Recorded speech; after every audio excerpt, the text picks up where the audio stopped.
I guess I have to do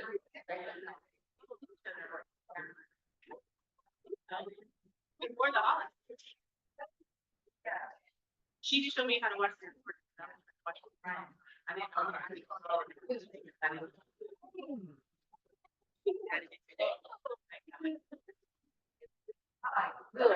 good. Now this. It's this. Okay, I wanted to make sure because I was like, no, I can't. No. Yeah. Look your hair about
well, now I'm trying to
they will explain it.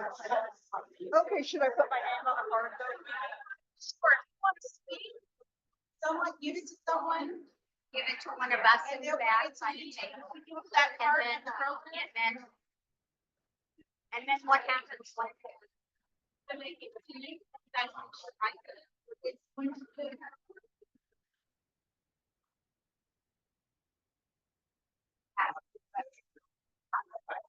going to be.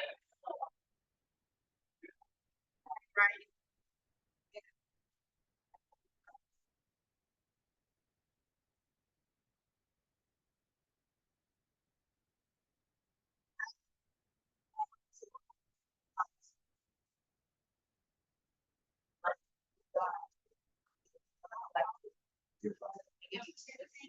No, it's not a blessing. Careful as well.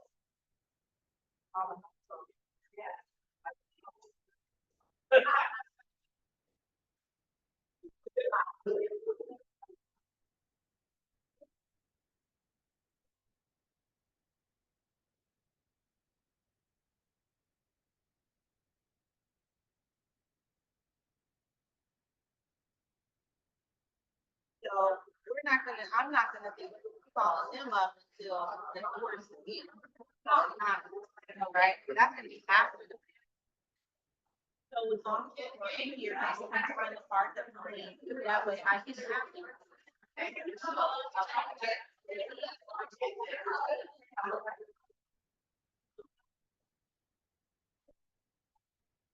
Yes.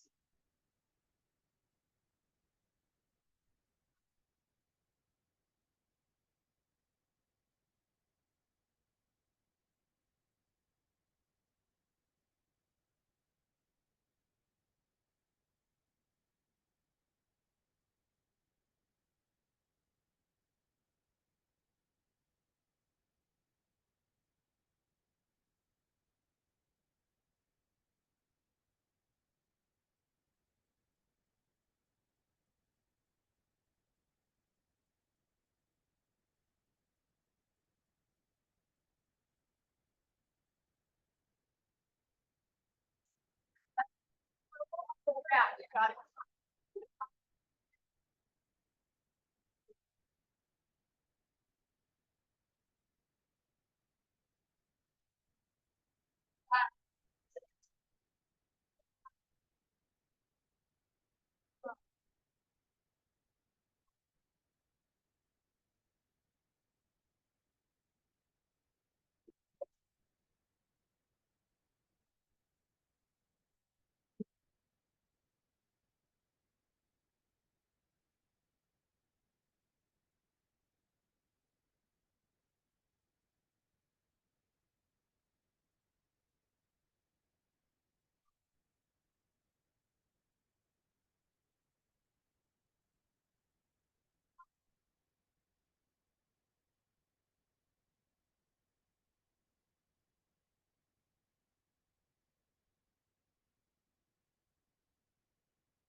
you can make your way to your, we're gonna be beginning relatively soon.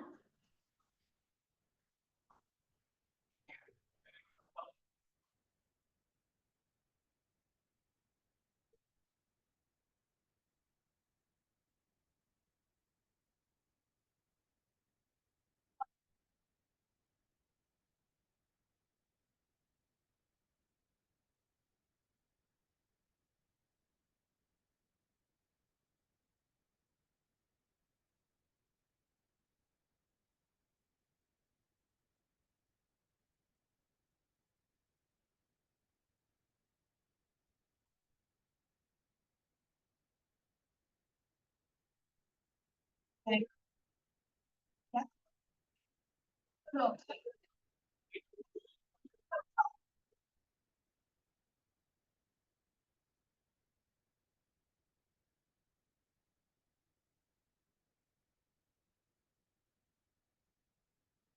Five.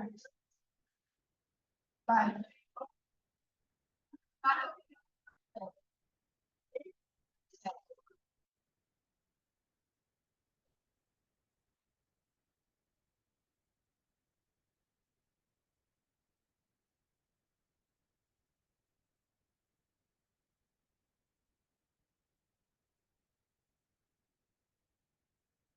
Five, six.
Good evening. Good evening. If I can ask everyone to have a seat.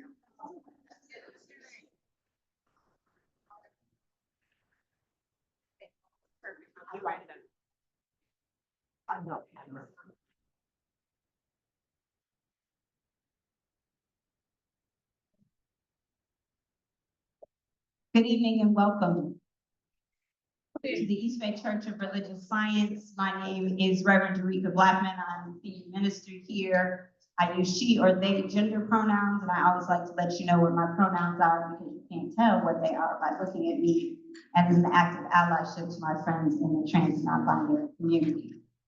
We are honored to have an opportunity to host this ad hoc committee of the Oakland Police Commission, and grateful because churches, this is the business we should be in.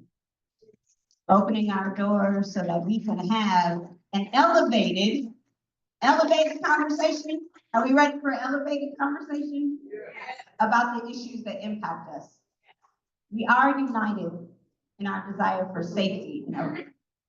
And so I'm grateful that we care enough to be here on a Wednesday night. And I know, because I've had people praying all day, that tonight is going to be a successful event where Oakland shows our deep commitment to safety in our community. And so I'm grateful for the Police Commission for giving us the opportunity to host. And I'll start, as we always start everything here, with prayer. And so just inviting us to go within and recognize that there is only one life. And although that life, that energy is called by many names, it's known as the Christ consciousness, it's known as Allah. It's known in ancient and indigenous traditions, and it's known in this philosophy here in thought. But it's still one life. And we lift up the principles of peace and harmony and unity tonight as we celebrate all life. The life of those we label as criminal, and the life of those we label as deserving of protection. We celebrate the oneness of all people tonight, regardless of their perspective, their political persuasion. We practice radical oneness here. And so I know that tonight is just a celebration of the rich, vibrant tradition that this church has had for 50 years and that this city has had of standing up for what's right, about caring about the least of these. This night is a celebration of different ideas, but one goal, a safe Oakland. And so we come together, blessing this event, blessing our consciousness, that we seek to know each other as divine spirits and energy, not as enemies across the divide, that we elevate our conversation to the discourse we wish we had in this country, where people listen with an open mind and don't come just to shout down another's position, but come to be as one in this Christ consciousness. We celebrate tonight, and we're grateful and honored and humbled to be of service to our community. And so I release this word to the divine activity of law, knowing that it is not by my words, by my intellect, by my strength, by my passion, by none of that, that we're made safe. We're made safe because we surrender to that thing that protects all of us, that reigns on the just and the unjust justice. And so I call upon that to guide us tonight in our words and our ways of being and expression. Let us invoke the highest standard for ourselves and each other as we seek to spread love in all that we do. And so it is. And so it is.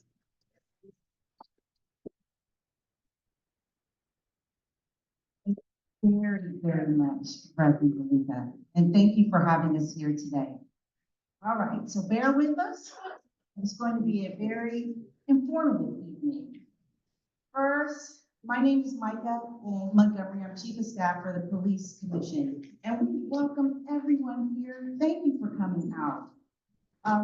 Before we begin, I'd like to give special thanks to our gracious hosts, Reverend Blackman, Reverend Arlene King, and Dr. Cynthia, who were very, very helpful in getting us set up, and the entire East Bay Church Religious Science community or family. Additionally, we have a Spanish interpreter present, Linnell Guzman. So if you need support with Spanish translation, please make your way over there and he'll be able to assist you. Now, with that in mind, we also invite you to visit our website where you can access information in multiple languages shared by the Police Commission. How do you do that, you ask? At the top of the webpage, you'll see a tab that says Translate, and you can just choose your language that's there, and it will convert the whole webpage to that language for you. So we encourage you to do that. Tonight, we've also provided resources at the back of the room for your convenience that some of you may have already seen. One is the OPD Pursuit Policy FAQs. Great information. There are hard copies available at the table in the back. For those who prefer digital access, a QR code has been provided. If you are comfortable navigating or using a QR code, please leave the hard copies for those who may be less comfortable. That way everybody gets one. E-comment, number 2, there are e-comment submissions for FAQs. You can use the QR code to submit your comments and help us broaden and enhance the OPC Pursuit Policy FAQs. Your voice matters. We really want to hear what you have to say. While you may have come with specific questions and comments in mind, you're going to get a lot of information. And so you may find that your questions are answered before you have an opportunity to even ask them. But if you still have questions after after they've done their panel discussion, please use this form. This form is also available on our website in the OPD Pursuit Policy Update section. So for those of you who have heard the word QR code and you're like, what in the world is that? Like my mother would say, it simply means quick response, right? QR code, QR, quick response, so that you can take you directly to some information online on your phone. That's what that means. So let's see, we got that. Oh, so we've got a broad group, a diverse group. So our tech-savvy participants, if you see some of our amazing seasoned participants and community family members struggling with this, please help them. Show them how to use the QR code so that everybody can, get the information they need. Lastly, be sure to sign up for our distribution list to stay informed about updates regarding the pursuit policy and other police commission initiatives. Please subscribe. Flyers are available at the back table, and there's a QR code for you to access the form. That's what you guys did when you were signing up, right? Please ensure, okay, we got that. Sorry. Lots of information. All right. So now let's begin. The purpose of the Oakland Police Commission is to oversee the Oakland Police Department, ensuring its policies, practices, and customs conform to national standards of constitutional policing. The commission also oversees the Office of the Inspector General and the Community Police Review Agency, also known as CIPRA, which investigates police misconduct and recommends discipline. All commissioners are Oakland residents, just like you. And please also know they are volunteers. All right. They're not paid to do this. They're volunteers. you. So they are you and your voice. Yeah, thank you. So their goal tonight is to provide you, our community, with the most current information on the OPD Pursuit Policy and create an opportunity for your voices to be heard. Now I'd like to introduce our team. We've got our chair, Ricardo Garcia Acosta. Wait, when I say your name, please. Commissioner Shane Williams, Commissioner Shawana Booker, Inspector General Zervan Malou, Acting Deputy Chief Lisa Osmuth, and Sergeant Gabriel Urquiza. Sleep in, live in. Yeah. Live in. They Did I say that right? There we are. And then we have, our CIFRA Executive Director, Mr. McNamara. The agenda is as follows, starting with why we're here. You'll learn about the history of the pursuit policy. You'll receive an overview of the current policy. Chair Garcia Acosta will touch upon community perspectives and certain myths. And myths, that's why I have so much to talk about. Give me a second. Oh, I can. Oh, that's okay. Give me a minute. There. So we're just gonna wait. So why we're here, talk about the history of the pursuit policy, overview of the current policy, community perspectives, and addressing certain myths. We're also going to talk about the current status, so you really know what's going on. Then we're going to have a commission roundtable, and so all of these panelists here are going to be able to have the discussion about what it is. Because your voice is so important, we have allotted a lot of time for public comment. So right after that, our chair is going to welcome an opportunity for you to be able to speak. We have microphones here. If you would like to speak, then fill out a speaker card legibly with your name back there. They'll bring your card to me, and when it comes to that time, I will call your name for you to line up and then share your comments. Is that fair? Yes, is that fair?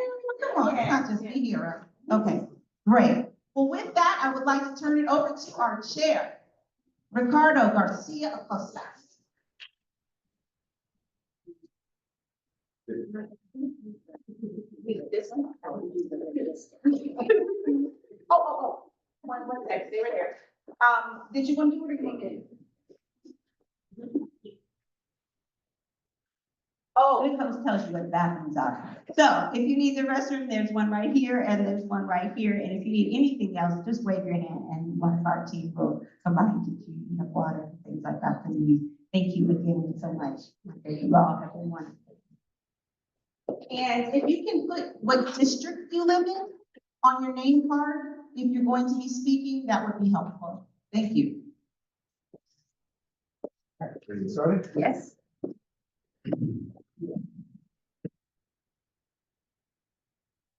How's everyone doing tonight? Everybody hear me all right? All right, thank you, Chief of Staff Montgomery. Thank you for our host tonight. It's always a beautiful thing when we come together in a community. And over the last couple of weeks, we have heard from numerous amount of community folks from all over Oakland, from all types of different perspectives, different views. And you know what? This is what we want. This is what we need, is healthy dialogue when we can agree to disagree and we can come together and really get down to solutions for our city. My name is Ricardo Garcia Acosta. I'm the chair of the Oakland Police Commission. I've also been involved in violence prevention, intervention, and gun violence response strategies for over 25 years here in the Bay Area, both in San Francisco and Oakland. From 2014 to about 17, 18, I personally coordinated Oakland's homicide response program. Went to over 180 funerals accompanying mothers, families, siblings, helping their loved ones put to rest when the most unimaginable, horrific event could happen to you here in the city of Oakland, is being impacted by gun violence. There's no issues of public safety that are more dear to my heart, more important to somebody like myself that have been personally impacted and have also sat in hundreds of living rooms, hearing mothers cry, grandmothers cry, siblings not knowing what to do because their older sibling is now dead, the one they looked up to. Some people may look at them as criminals, ceasefire targets. Other people may call them their baby. So we all have perspectives and we're all here because we're all passionate and we all want one thing. And that's to have businesses be able to flourish, to have residents to be able to enjoy our parks and our streets. And for me personally, to not let another mother have to be notified by OPD that they lost their son or their daughter to street violence in the city of Oakland. So as I ground us in that reality, I want us to put our individual agendas to the side, our rhetoric, our propaganda, and ground ourselves in what we all want, is safe communities, a vibrant city, and not one policy, not one police department, not one city department, not one church, not one community could do this. It's gonna take a collective effort from all of us. And so I ask us to all put and bring those intentions into the space that we're bringing today. Our community has expressed concerns about OPD's policy. Some call it a no chase policy. Some call it a pursuit policy. Some may say it's a policy that's been in place since 2014 that's been amended by various chiefs subsequently. Some say it's OPC's policy, the commission's policy. Some would say, well, you know what? It's actually never has been under the purview of the Oakland Police Commission. And the Oakland Police Commission has never had anything to do with either stopping or promoting, advancing, or changing this policy. Others would say that the Oakland Police Commission is responsible for public safety, the police budget, how many cops are on the streets, and handcuffing our public safety partners from doing their job in the community. You can believe what you want to believe, and regardless of the facts, regardless of data, certain people are going to believe what they want to believe anyway.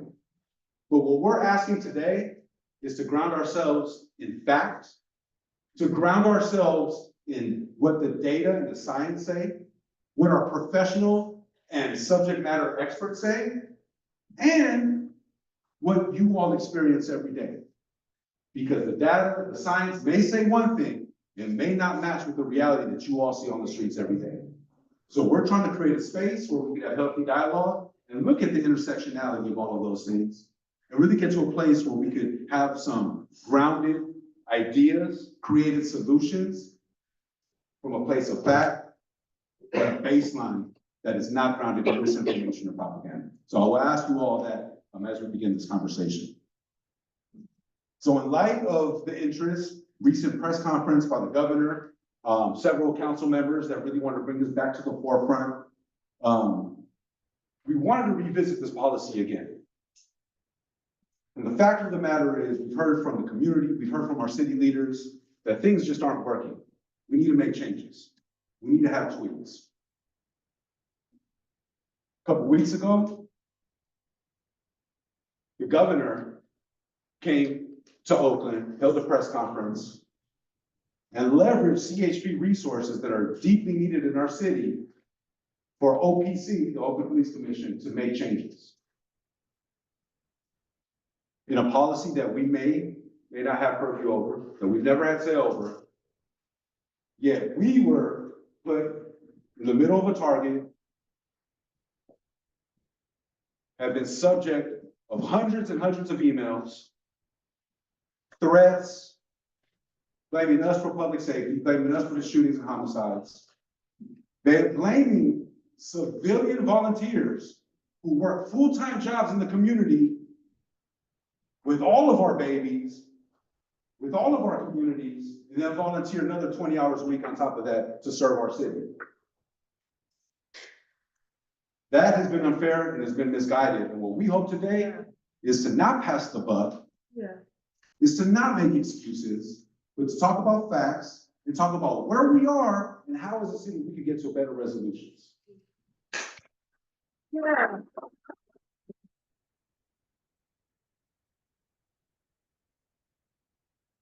Although the policy itself is not within the commission's authority, we, as a commission and civilian oversight body, are positioned to facilitate these discussions and honor our community's interest in this issue and welcome everybody's thoughts and creative solutions to join us in this fact-based discussion. We're holding this public meeting, but also are willing to come out to you all, your groups, your merchants, your storefronts, youth groups, elder groups, whoever is interested. If you want to have more intimate dialogue, we'll come out to you into the community. But we felt like it was important for us to hold a public space for everybody to get together so that we could really cover what does the policy actually say? What are the police actually allowed to do and not do? What checks and balances do they currently have to adhere to? And what creative solutions from their perspective would allow them to do their job better?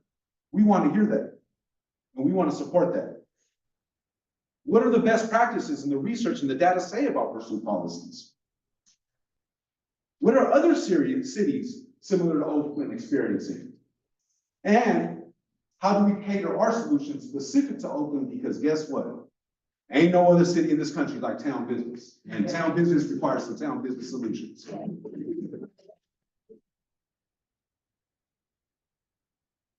Lastly, looking beyond just tweaks or changes within the policy itself, but really asking ourselves the deep question of what are some of the other alternative approaches and other supports OPD needs that can be used to capture individuals that are making bad choices and harming people in our city?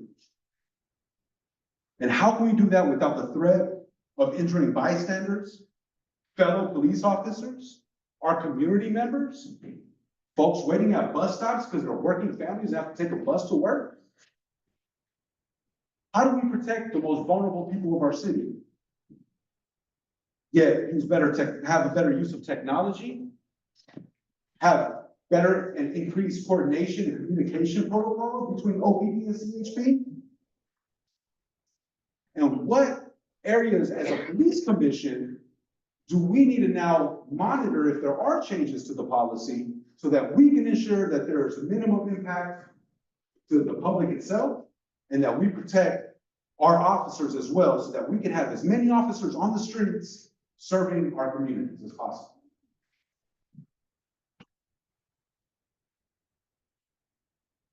As we get into this discussion, it's really important that we cover some key facts about the policy. This vehicle policy itself that we're talking about, which some have falsely categorized as a no chase policy, is a policy that has actually been in place since 2014. And at that time, there were changes to that policy. Bear with me, we're getting a little technical, a little boring here, but facts are important.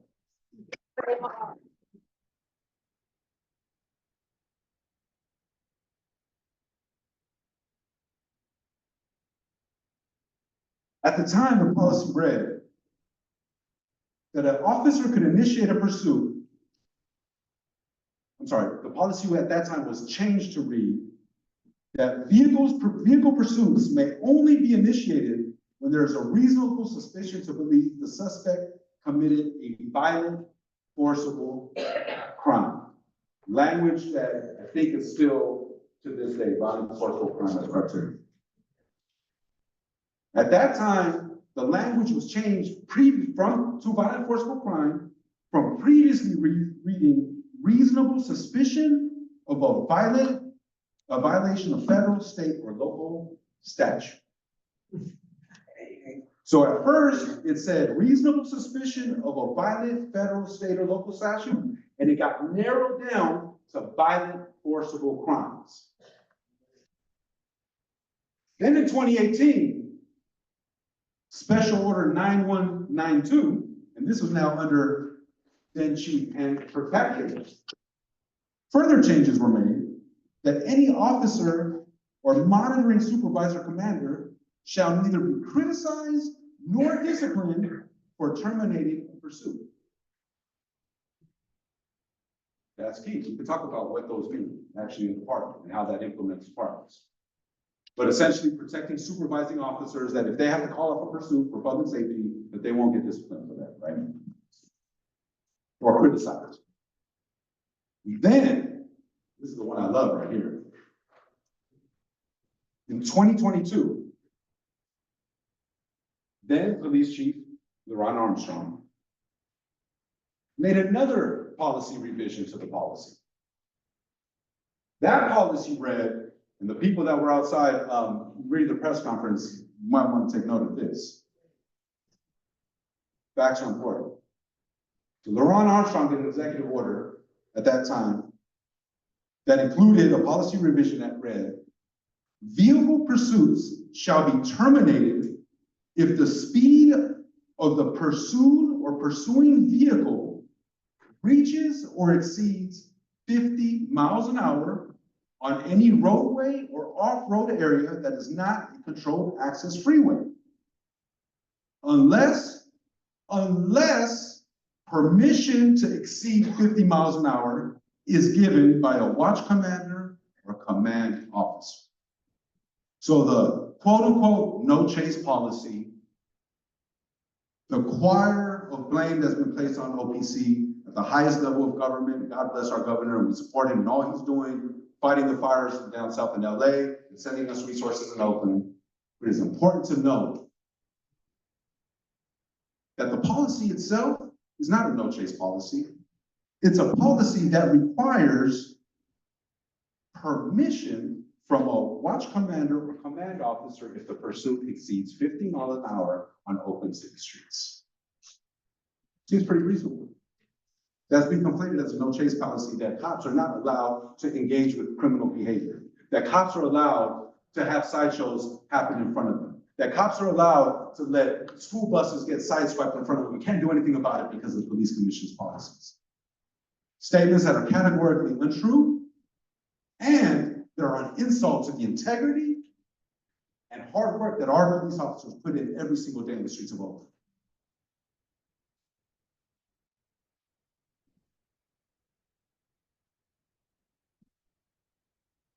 In closing, there are Can you explain why the previous chief did that as a commissioner, as a police commission?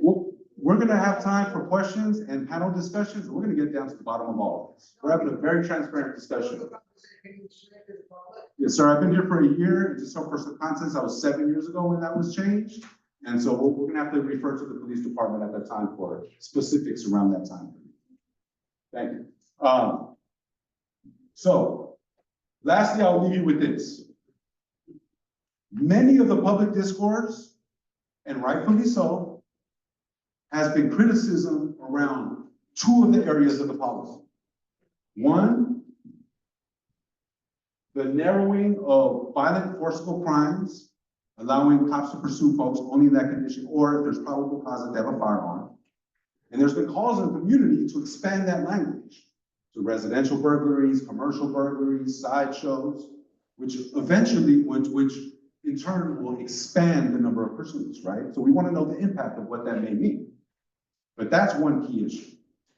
The second key issue that has been expressed and conflated as a no chase policy is the 50-mile-an-hour threshold requiring a pursuing officer to get supervisory approval to continue the chase. Given that those are two of the hot topic issues, we have worked with our city leadership, our professional staff. We're going to hear from OPD tonight, potential changes to address some of these issues in these key areas. Now, mind you, Department General Order J4, which is the pursuit policy, is a very lengthy, very detailed policy. I encourage everybody to read it.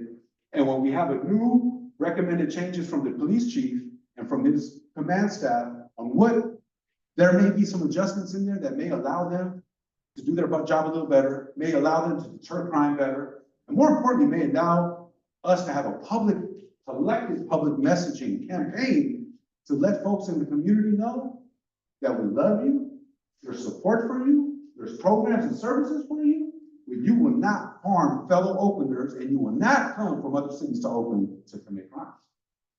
That is something I think we could all agree on. All right, so with that being said, can somebody pass me an agenda? Make sure you follow in there. Thanks, sir. Trying to catch up on time too, so I'm gonna be a little brief here as well. So essentially, y'all, that's why we're here today. I hope that's clear. I hope we put a little bit of facts in there. What you can do find is, I would encourage everybody to do research. Go to our police commission website. Look at the frequently asked questions that we shared. Look at the actual policy itself. Read the policy.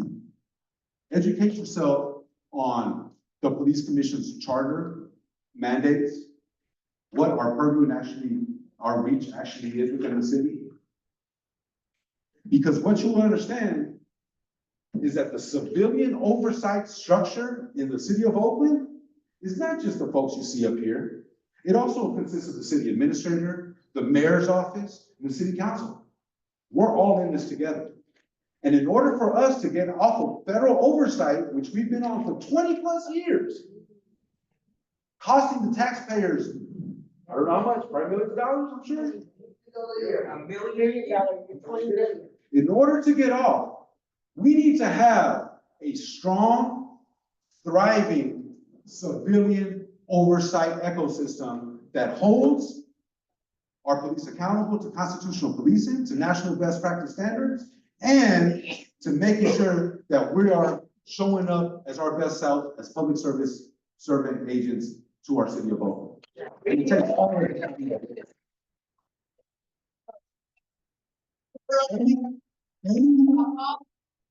All, I say that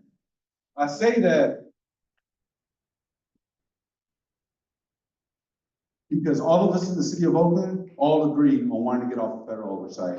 And we urge the public to understand what that actually means and what a strong civilian ecosystem and oversight structure would look like post NSA and post federal oversight for us to be able to ensure that the police department has the, not only, and here's the other thing too, you don't want to confuse accountability and oversight with us being against the police department. Right. We support our police department. We want them to have the tools, and we want them to serve our community up to the standards that you all expect, and that you would have the standards for your own family members and how you treat them. So with that, we've covered why we're here today, how we've gotten here, and we need to talk a little bit about the current policy and where it's at right now. We're joined by a panel today, and I want to shout out folks because, again, these are folks that are going above and beyond their jobs. These are folks that I know in our police department are working 10, 12-hour days. I'm looking at our Inspector General's office, our police review agency. These are folks that work tirelessly 7 days a week behind the scenes that you all don't see. And so I want to pick them up, give them some love, because they are putting in that hard work to make sure that we're on track with our police department.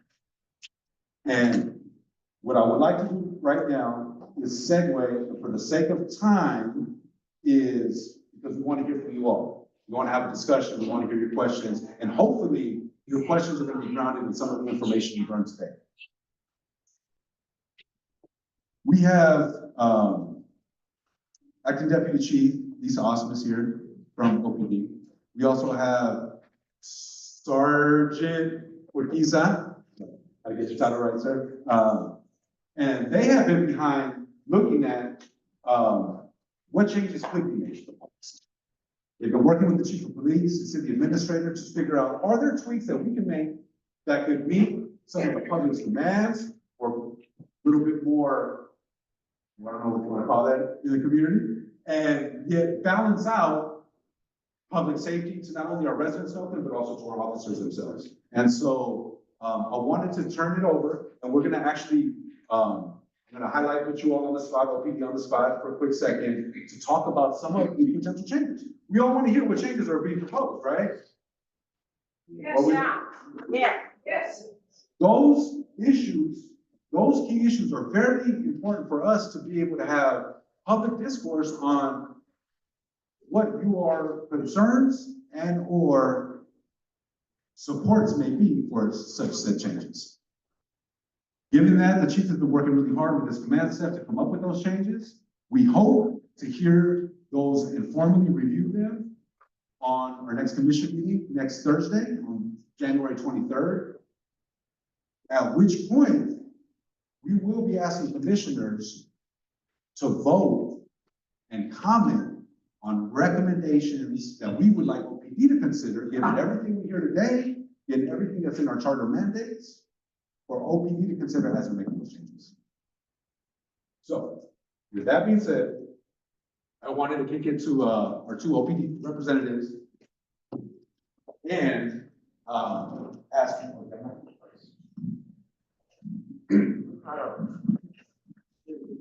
You want to have us go right through the changes and the proposal? Yes, so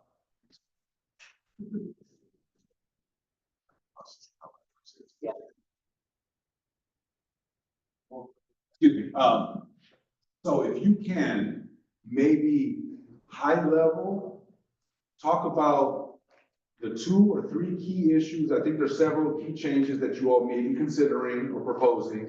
And overall, what the values and philosophy was, that process as you were thinking about these changes. Because I know in conversations I've had with folks that officer safety is very important. Public safety is very important. And also, the public costs to any potential accidents, right? If you get a bus stop taken out, if a light gets taken out, it's gonna have city costs, actual costs to public works and to city traffic, right? And so I know these are all things that you all are considering. You are very thoughtful in how you're moving forward with some of these changes. So I'd like to just kick it over to you all. You will hear just through the process. So for everybody to know, we're going to hear from OPD on what these proposed changes are, high level, kind of what the thinking is as they're going through that process. Then we're going to go into a sort of a panel discussion here that I'll moderate with our fellow commissioners, and we'll give everybody a chance to introduce themselves further, and our fellow oversight partners to hear from each of their perspectives on what some of the implications might be on some of these changes and how it might impact each of their strategies or charter responsibilities that they have to this. So with that, I will kick it over to you, OPD. You guys take it away. All right, first of all, thank you for having me. I'll go into a brief intro before, I think it's best to always start at the beginning. So I'll talk kind of about what the process is for initiating pursuit currently, and then kind of what the changes would look like as far as how the pursuit would be initiated and then investigated down the line. So again, Sergeant Gabriel Urquiza, I've been with the department since I think the end of 2014. I'm born and raised in Oakland. I continue to live in Oakland, and a lot of my input and recommendations related to pursuit policies based on my experience, not only as an officer within the department and participating in pursuits, but also living in Oakland and being affected by some of the negative outcomes of pursuits and also some of the negative outcomes of crimes that we're generally pursuing for. So just kind of the beginning, just to start. So currently, if we were initiating a pursuit, it would be under the guidelines that were just presented, where there's reasonable suspicion of a forcible violent felony or probable cause that someone is armed with a firearm. In such cases, the officer would likely see a vehicle that they would say believed to be involved in a robbery incident, maybe in a different location, and they're now seen in front of them. That could be based on the vehicle description. It could be by the license plate. A lot of times with carjacking vehicles, the vehicle actually is the instrument of the crime, and that information is then known to the officer. They will provide that information via radio. They'll provide their location, where they're at, and what crime that they are intending to stop this vehicle for. Generally following them saying that it kind of goes one of two ways. Sometimes the vehicle hasn't taken off yet and they're providing that information, requesting permission to pursue by a supervisor. In other cases, that vehicle immediately flees from their presence and they're providing that information as they've already initiated the pursuit. So essentially they're asking to continue the pursuit. If the supervisor has provided the information they believe that they need in order to authorize that pursuit, so it meets the elements of our pursuit policy, they then may initiate or may approve that pursuit to either continue or be initiated. So that's kind of the basic process for which it goes. Once the pursuit starts, an officer will be in pursuit and they're required to provide specific information. Generally it's speed, conditions, direction of travel, and then there may be other relevant information, such as if the vehicle is driving on the wrong side of the roadway, how they're driving. Are they trying to get around vehicles, or are they actually driving full speed, 100 miles per hour the wrong way on international? Information like that may cause the officer to disengage in the pursuit themselves or terminate the pursuit, or the supervising sergeant may cancel the pursuit. Also, any supervisor in theory could cancel that pursuit, any lieutenant or any commander that was listening to the radio at that time, or any other officer that was involved in the pursuit. So even if there's 2 units in the pursuit, the second unit could say, based on their analysis of the risk factors, they're going to cancel the pursuit. So mentioning the risk factors during a pursuit or even before initiating the pursuit, the officers involved in that pursuit are required to assess 19 risk factors before initiating and continuously in a loop while pursuing that vehicle. Those risk factors include things like speed, the location of the pursuit, whether it's near a school, whether it's near a hospital, required, like, whether it's at night, during the day, whether it's heavy traffic, whether it's light traffic, if there's heavy pedestrians. Yes, information, whether you do know who this is, and you can find them later, or there's a different enforcement strategy that can be used. And all of this information, it sounds like a lot, but these officers have been involved in, usually officers that are pursuing have been involved in a lot of pursuits. They've been through the training, and this information is almost second nature. And the information that's being provided to the supervisor, again, is that speed, direction of travel, the roadway conditions, which includes pedestrian traffic and vehicle traffic. So all this stuff is very quick. I think our average pursuit time is somewhere around 2 minutes, which I think is actually more of a standard nationally, and is only a few miles. So a lot of these times, these pursuits are lasting 30 seconds to a minute, and then some pursuits are significantly longer, and usually that's based on the speed of the driver that's evading. So some subjects will be driving away, and they'll actually be slowing down for intersections. They won't be blowing through red lights. They show that they're having some kind of consideration for other safety, and that may extend the pursuit. So information like that is constantly being processed by both the officers, the supervisors, and any other OPD command that's monitoring the pursuit. So that's kind of the basic elements of where we start. So I don't know. So. Okay, you see me here with the Maccas, we're gonna move the conversation along. Sorry. It's been time. No, you got it. More information, the better. And can you tell us a little bit now, like how we're looking at pivoting from the general practices now and maybe what's being recommended moving forward? I think that's what the audience wants to hear this in terms of those recommendations. So I know that we've been discussing Special Order 9212, the 50 mile per hour threshold. And a lot of what actually changed the amount of pursuits that we had was in fact the administrative work or administrative load that was then created from our pursuit. So initially, during the original policy from 2014, the supervisor that approved the pursuit was then completing a report that basically included their involvement in the pursuit and their assessment of the officers that were involved in the pursuit. That includes reviewing body worn camera, reviewing reports. That information was all summarized in a report. It was then sent up to a lieutenant who would review that information to make sure it's accurate to what they see. Would go to a captain, and eventually it would go to a pursuit board.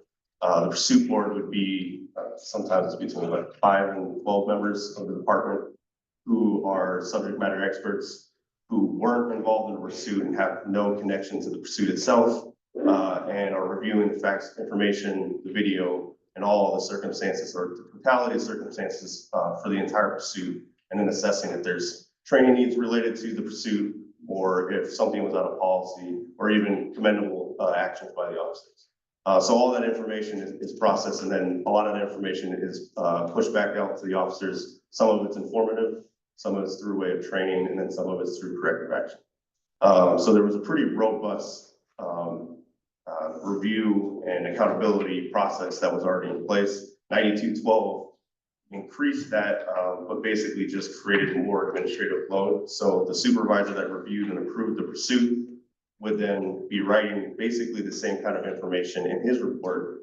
The lieutenant that approved over 50 would then be duplicating basically the same work, all of their same risk factors, and their thought process during the pursuit in their report. And then a different supervisor who wasn't involved would then take those reports, the officer's reports, all of the video, reviewing all of that information, and then re-summarizing all of that information, likely without knowledge of what the actual case was or what the information related to the pursuit. So it generated significant administrative load, 2 to 3 times as much work for basically 4 different people, because then another lieutenant had to review all of that information who wasn't involved. So that kind of work, it did generate a lot of work. The other thing that we noticed. Real quick, show of hands, how many of y'all would rather have them relieve a lot of this administrative work and get onto the streets of Oakland and keep it safe? right? That's something we all. No. No? I almost got killed by police pursuit. Okay, show of hands real quick. We're trying to keep y'all awake and alive. All right, so then the other thing is, all of these things were put in place also, right? Because at the time, there's like protective factors, reasons why, right? So we want to get into a little bit of, well, why, because the intuitive piece will be like, well, because we hear this all the time. And I do want to acknowledge this because we do hear this all the time, is that cops have too many reports, they need to get back out on the streets instead of just sitting around doing reports, right? So again, from your perspective, what would be some of those solutions, or are there actual tangible things being proposed to maybe, so that we can have a conversation and public comment around that? Yeah, so that, I mean, one of the main things that I think prompted the discussion around pursuits, even back in 2023, before the current situation, was looking at the data as far as speed. So looking at the speed in 2022, before the policy, it was about 58 miles per hour, somewhere around there. In 2023, once the policy had been in place, that speed actually increased to 60 miles per hour. And in 2024, we saw that speed increase again to 61 miles per hour. So in theory, if the concept behind the special order was to lower the speed of pursuits were actually increasing. And that could be for a variety of factors, but it didn't seem like the special order was actually having the effect that we believe that it should. And it actually, and while also causing a lot more administrative burden. The proposed changes would be to kind of find a hybrid model between the two, where the supervisor that's approving the pursuit would then be able to review the details of the officers who were in the pursuit to make sure everything was factual, the information he was provided, or the sergeant was provided, and be able to assess body worn camera, stuff like that, and complete their report similar to how we've done in the past. The next step would be to move to a lieutenant who would then also review the information and summarize briefly what their investigation, just the add-on of what they have done in order to document what they've reviewed, and if they find the pursuit in compliance or not. That would go to a captain. The captain would just make sure all that is in order and then move it to the pursuit board, which I think is the best piece of accountability we have, because it's all subjects who are not involved in the pursuit and are able to objectively look at the details and the totality of the circumstances to ensure not just that the pursuit's in compliance, but if there's training, if there's ways that we can make the department better, if there's certain practices that we're doing that's not safe or is not effective, and that seems to be the best way that we've found moving forward. Commissioner had a clarifying question? The police and commission get over here. Quick question, do we have any data on how often the officers are calling to go past that 50-mile threshold, or how often that has been denied? So the overwhelming amount of pursuits go over 50 miles per hour. I think there's only a few that have probably traveled under that, and that's probably for mechanical reasons with the vehicle they're pursuing. In most cases, they're requesting over 50. I don't believe we document it if it's been canceled because of that. And there's other cases where they'll request permission to pursue and over 50 before the pursuit is initiated, and then that permission is denied. So that wouldn't even be captured because the pursuit never occurred. The data that we were compiling and something else that we assessed when we were looking at the special order was the amount of non-responsive pursuits that occurred after 2022. So after the policy came into effect. And what we discovered looking at that, and just to describe what that is, a non-responsive pursuit is what's considered a failure to yield. So that's when a law enforcement officer pulls behind a vehicle, puts its lights and sirens on, attempts to initiate a enforcement stop, whether it's for traffic or any other reason. And that vehicle then does not yield, it does not pull over, it then it flees. So that would be considered a non-responsive pursuit, and the officer then does not engage in the pursuit. They stop, they turn their lights off, they turn their siren off, and they'll usually advise dispatch similar information about where they are, what's going on with that vehicle description, and they're providing that for the safety of other officers in the area. Or if, in some cases, someone will have more information if that vehicle is actually involved in a crash. So what we saw, those non-responsive pursuits is, I believe we were somewhere around 500 in 2022. And that went up to 1,100 in 2023.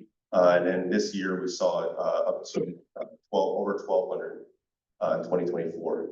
So that we could see that there was a behavioral shift in how people were responding to law enforcement attempting to conduct a stop on the Oakland police side. I want to pause there for a second. I want folks to have digested that a little bit. Those are very, very important factors in what we're all considering and what the public has been experiencing. Threefold increase on people just taking off. Yeah. And over the last 3 years, the mile an hour of the speed at which they take off has increased every year. That's correct, right? Despite the number of pursuits actually plummeting. Yes, I guess I should have gone into that. So we also looked at the pursuit data, so the amount of pursuits that we had. So in 2022, before the special order was put in place, there was 130 pursuits within the city of Oakland that were initiated by Oakland police. We saw that number drop into the 80s in 2023, and then I believe we had 68 this last year in 2024. So the pursuit numbers dropped. Also, we looked at apprehension rates. Apprehension rates dropped. Initially, we had like around a 25% apprehension rate during the 2014 policy. Special order 9212 came into place. That number dropped significantly. I think it's somewhere around 16% or even less than that, or 12%. I apologize. Yes, that has kind of gone back up, and we've also seen more approvals over 50. But then pursuits dropped down to 68%. So there was a lot of different data sets that we were looking at just in terms of trying to assess whether specifically 9212 was effective, and then largely whether the 2014 policy was effective. Yes, Commissioner Williams, please. What other technologies are being explored by OPD to help assist with chase other than officers and vehicles? Can you speak to some of the modern technologies?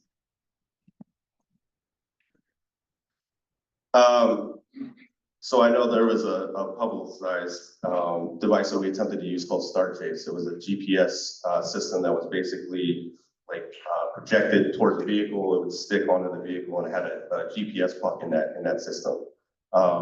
We tried that for, I believe, 2 years.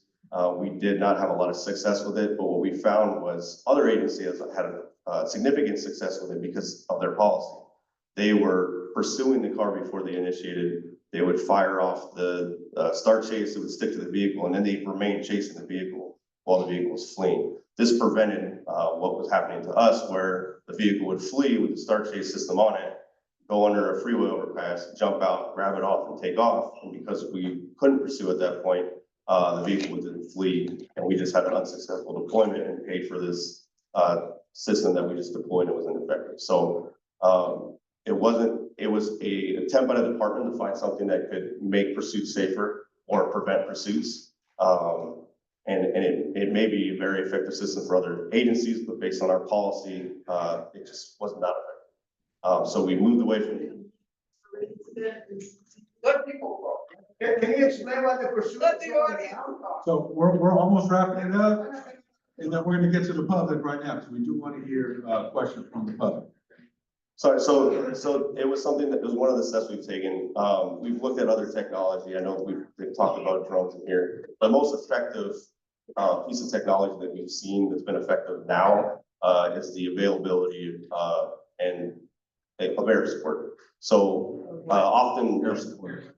Sorry, this would be something like a helicopter or fixed wing aircraft that can then get a visual of the vehicle, which allows the officers to then disengage from the pursuit, back off, and hopefully allow that person that's fleeing to drive in a safer manner. Now, a lot of times we're still seeing reckless driving, and we've seen significant collisions due to that, but it does, even if they're speeding or slowing down to 10 miles per hour, the effect of that collision could be a lot less impactful just based on the decrease in speed. So that's, air support has been the thing that's been at least currently, a theme of things that we can use.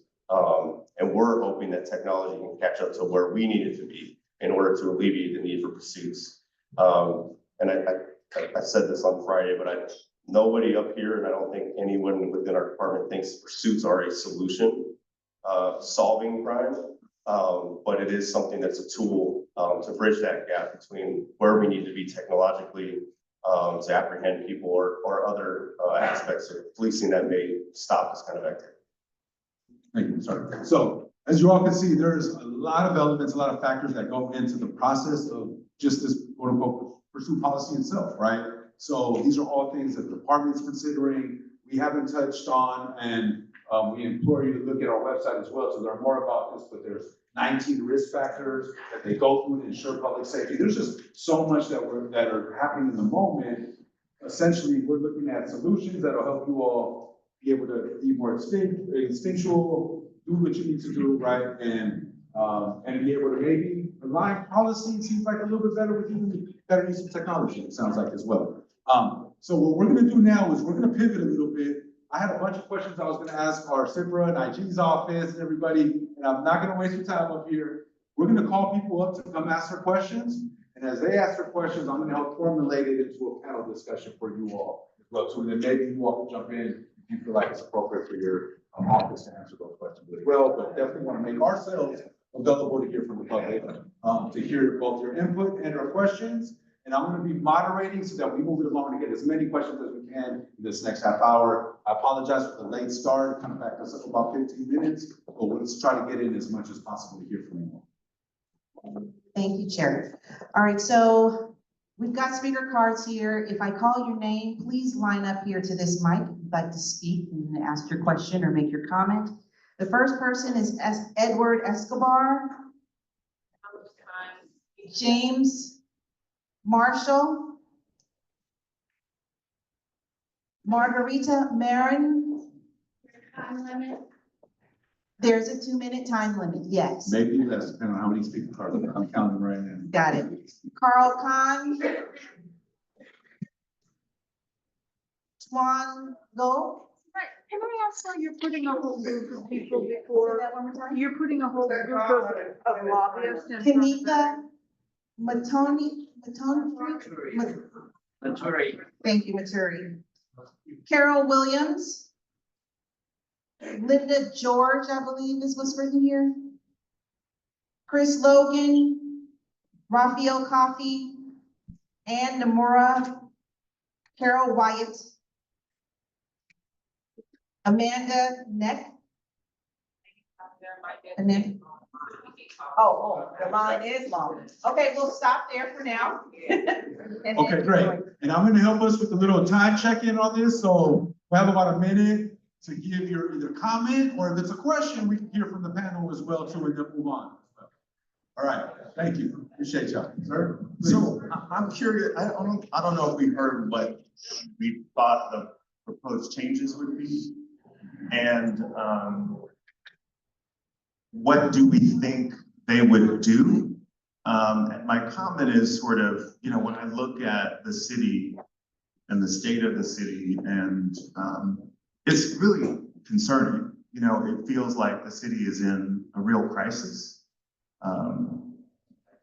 People don't respect red lights. There's trash everywhere. There's, the weekly, when I sort of just look at the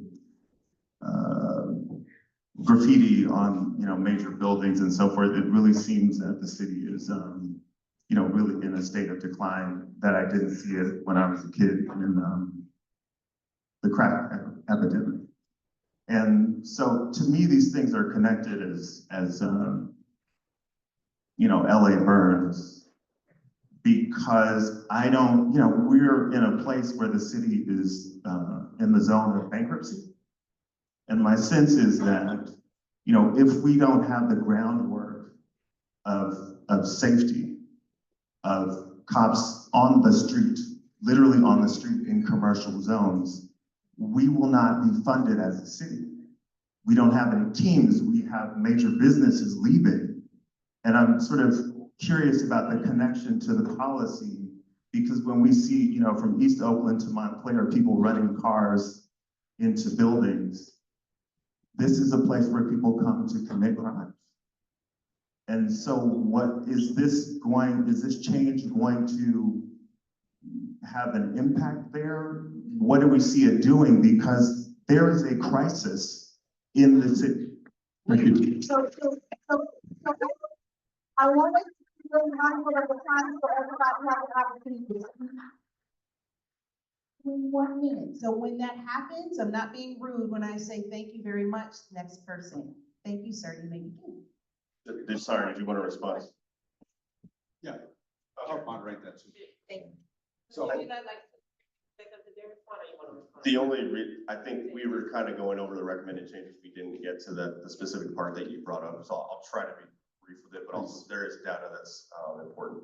So one of the biggest things that we're bringing us to recommend changes are the increase in commercial burglaries, auto burglaries, and residential burglaries. So just looking at the statistics, I took a 3-year sample from 2017 to 2019 and looked at commercial burglaries by year. So we averaged around 529 commercial burglaries a year for those 3 years. Looking at the last 3 years, so 2022 to 2024, we were averaging 1,518 commercial burglaries a year. And yes, it's an astounding number. And then looking at 2023 alone, there was over 1,800 commercial burglaries. That's more than the 3-year average, or more than the 3 years of 2017, 2018, and 2019 combined. So that information was something that was informing what we would look at as far as recommending revisions to this policy. So in response to that, I know the chief had sent out a memo. We've looked at some change or revising our current J4 to reflect what we think is the best path moving forward.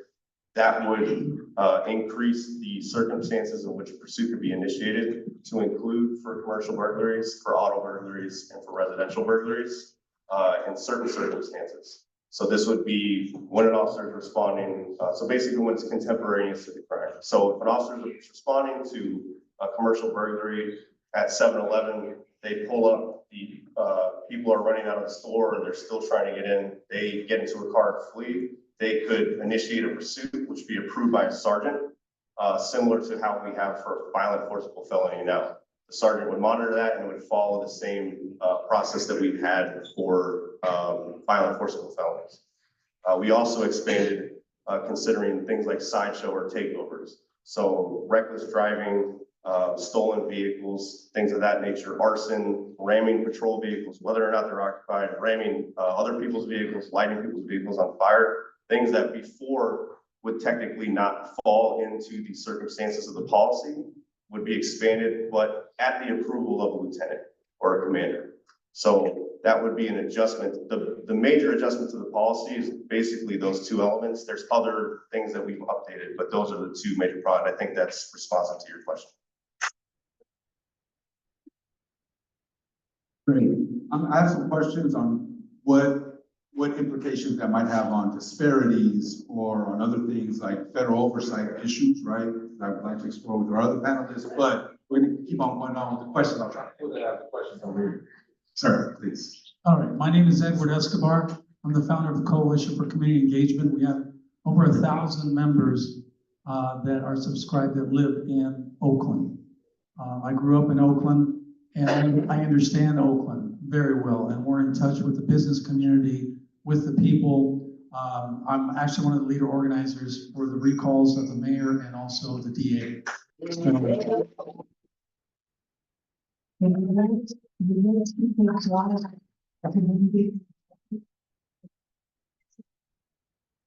Deserve better and that we need better. And what we see right now is just not adequate enough to get the solutions resolved, the problems resolved, the challenges resolved. So we need to think about things outside the box in the new age of AI.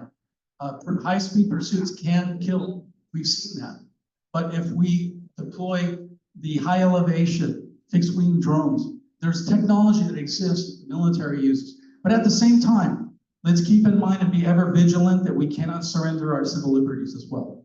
So we need to have a balance there. But we need to think outside the box for all kinds of new and unique ideas. And let's look not just at other cities, let's look at other countries as well and see what they're doing and pick and choose and see what's going to work for Oakland. All right, thank you.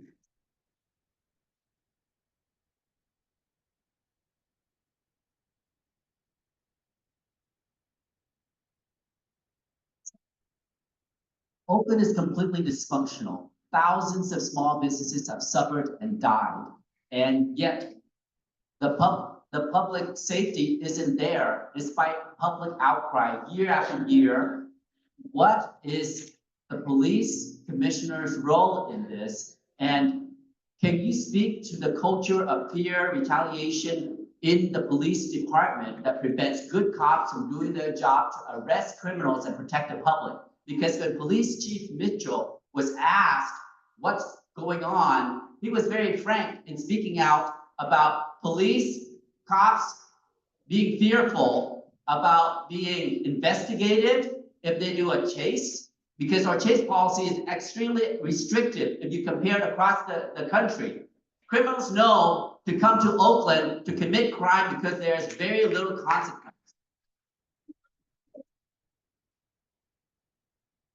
We have going down. We have 590 officers, about 80 is on sick leave, and there is 20-something officers There's a community of dedicated people behind you that investigators you should respect. looking into police misconduct. Something is wrong here. Thank you, sir.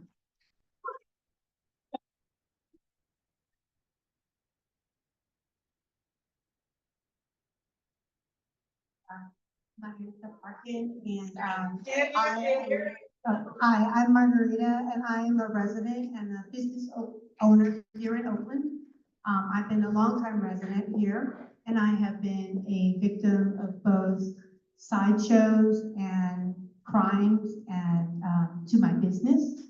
And I want to know what this police commission, what do you think that we can do as citizens, or what do you want from the police department to help protect us as citizens and protect our businesses, protect our livelihood when, you know, your neighborhood has a sideshow going on and there's guns involved, your guns are going off and your businesses are being broken into and your insurances are now not covering you because now you're in a crime-ridden area. And now you have to pay out of pocket to fix all the repairs, and you call the police and they never respond. So what do you as a commission and as citizens of Oakland think that we should do together, maybe collaboratively, work with the police, or what are your plans? I mean, like really, what is your plan to help Oakland come out We can of, speak to that a little bit. come out of its hole? Because right now Oakland is in a hole. Thank you. And Time, we you're cannot at get time. out. Thank you. Chair, Commissioner Williams would like to go first and then I'll. Well, I'm gonna be brief because we really want to hear from the public here, and that's partly why we're here. I'm new to this commission, and so I'm very passionate, born and raised in Oakland as well. We're here to hear, this is a very charged issue, and it's a very measured one because we have to consider, I mean, we just make recommendations and try to help sway and support the police to do the best they can to protect the city. We're not experts in this, but we're here to gather information and try to make the most informed decision. And we're here today because there are really important points on both sides of this discussion.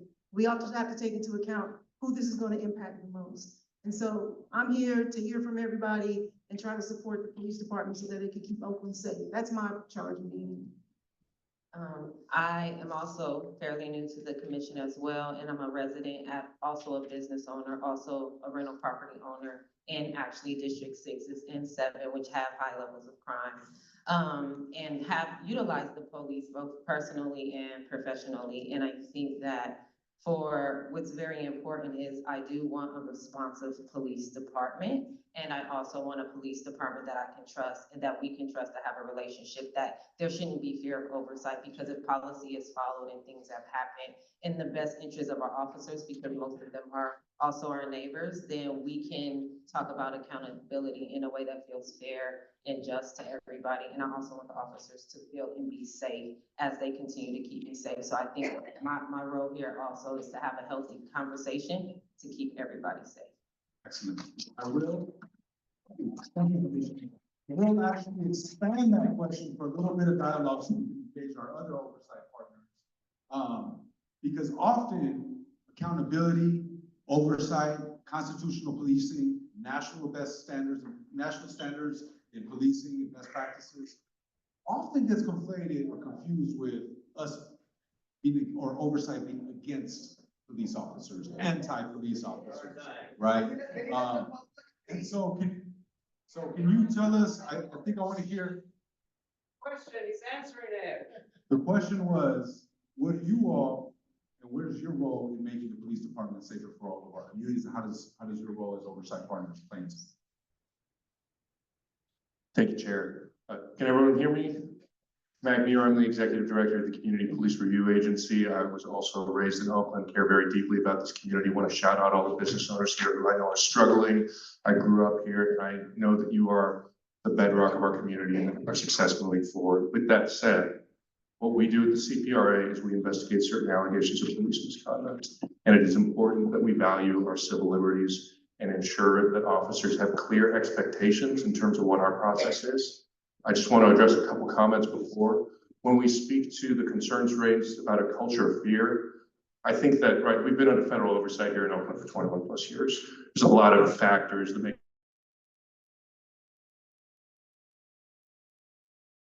sure that officers are policing constitutionally and that there's fair, appropriate processes that ensure there's accountability and that there's a reasonable assessment of those processes. So we really value at the CPRA ensuring that the officers have clear expectations for our processes, but I also just want to acknowledge when it comes to the process on a bigger, on a grander scale, the police department retains a lot of authority over how its processes are handled. We're hearing from the department right now.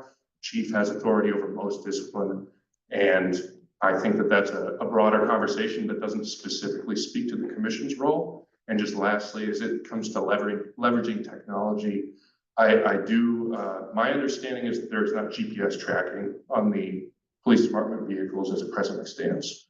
We're hearing about the administrative burden. For me, when I look at police action, I want to see it's efficient as a citizen, really, outside of just my profession. I want to see it's efficient, it's easy for the officers, it's easy to review, and we can have clear investigations. We know how fast the officers were going. We know what times they made the calls, et cetera. There are opportunities for this city to get better on a technological level so that officers are out on the street more often, and that when there is an incident, we can quickly assess whether or not that behavior was constitutional. And then if it was, great, exonerated, thank you, officer, moving on to the next. So I just want to speak to some of the thoughts there moving forward. Thank you, Director. Okay, I'm gonna make this real quick because I do want to hear from you guys. My name is Zervan Malouf, I'm the Inspector General. One of the things that I have is 30 years of law enforcement background, 20 of those years in federal oversight. So with that said, I'll turn it over to you guys and listen to you guys. Thank you, sir. Highly qualified, highly committed people, and we all want a better department to serve all of us. And I'm making my count and making sure we get to everybody. So please, sir, good to see you. Yeah, thank you, Mr. Chair, and also the commissioners. Thank you for serving time to serve the city. I also want to thank the people here tonight because we want to make a difference and to make a positive change for our city. And I know many of you know that I'm the founder, but also organizer for the DA report, but that's not the reason why I'm here. I'm here, I want to support many of our small businesses, but also our seniors being hurt by crimes. And I also want to acknowledge that, we're here, we need to support the men and women in uniforms. They're here to protect us. So they should not be treated like criminals. So I think we need to respect that. And again, with those 19 risk factors or the criteria, when you look at it, it's for common sense, you don't need to be a legal expert. Basically, it's almost like saying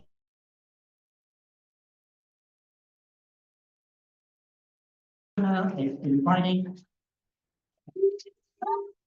the government inviting, I'm here to defend myself and talking about the policy. I just want to finish off that let's remember, if that's stop the chasing, guess what happened? The criminals will be ongoing and hurting people. So it's just a reminder. Thank you.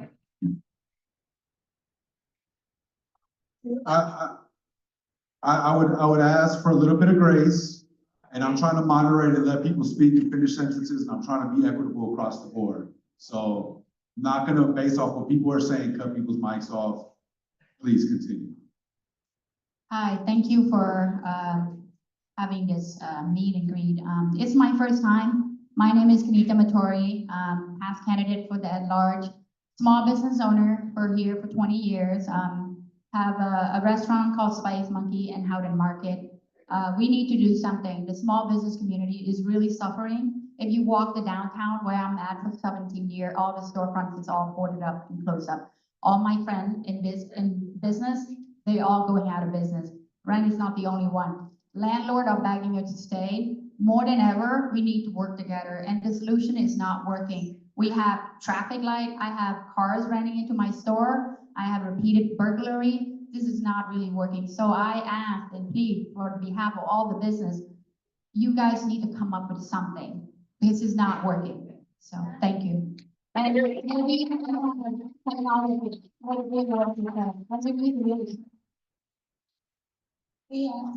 People downtown is really dying. Thank you. Thank you. One question real quick. So we heard about the 19 risk factors. And it was alluded that they're so cumbersome that they turn our police pursuit policy into a no chase policy. I, for one, when I saw those 19 risk factors, was quite impressed with the fact that an officer actually goes through all 19 of those things with their commander, right? Can you speak briefly on those 19 risk factors, how important those are to ensuring public safety? And do those 19 risk factors turn our pursuit policy into a no chase policy? Not true. I'm a victim of that. I guess to answer your question, from my experience in working both as an officer and in pursuit as a supervisor, what's preventing an officer? Be louder? Okay. The 19 risk factors is not what's preventing an officer from being abused. And even in the proposed changes, we're talking about primary risk factors, which are included in the 19 that we've already discussed, but are things like speed, things that are generally, when a collision occurs, may cause fatality. So those are going to be included. That constant assessment actually sometimes helps you while you're in a pursuit, because your body tends to go into this tunnel vision, trying to keep up with the vehicle, trying to see where it's going. When you're stopping, you're doing this assessment, it sometimes actually resets you and you're able to perceive other things or see a car coming from your side. So as far as that being what's preventing the pursuits, I would say, based on my experience, that is not the case. Thank you. No, great. Thank you. Appreciate it. Sir, please. Yes, Chris Logan, District 1, for the record. I just rise because one thing that really concerns me about this community that I love of Oakland is that we just have a really short memory. Yes. It wasn't too long ago that we were mourning the death of Black men in the hands of police officers. And so I'm really just concerned about the tenor of this conversation as we are castigating against the work of the commissioners and the accountability structures that are in place. Because the people who were dying were people who look just like me. People who have died across the country look like people who are just in my family, people that I grew up with. And so I want us to keep that in mind. And I guess maybe if we have time for a question, I know that the data that I keep hearing about is that crime overall is down in Oakland right now. If you go to the data report, and I look at the spreadsheet often, and so maybe you can speak to some of the things that have brought the crime down, such as ceasefire and investment, Department of Violence and Prevention. That'd be helpful.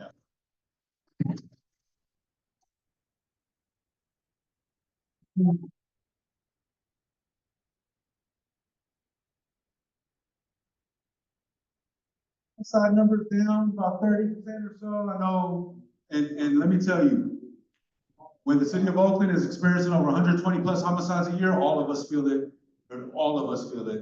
And so we all need to also celebrate the fact that we're under 100 homicides this year as well too.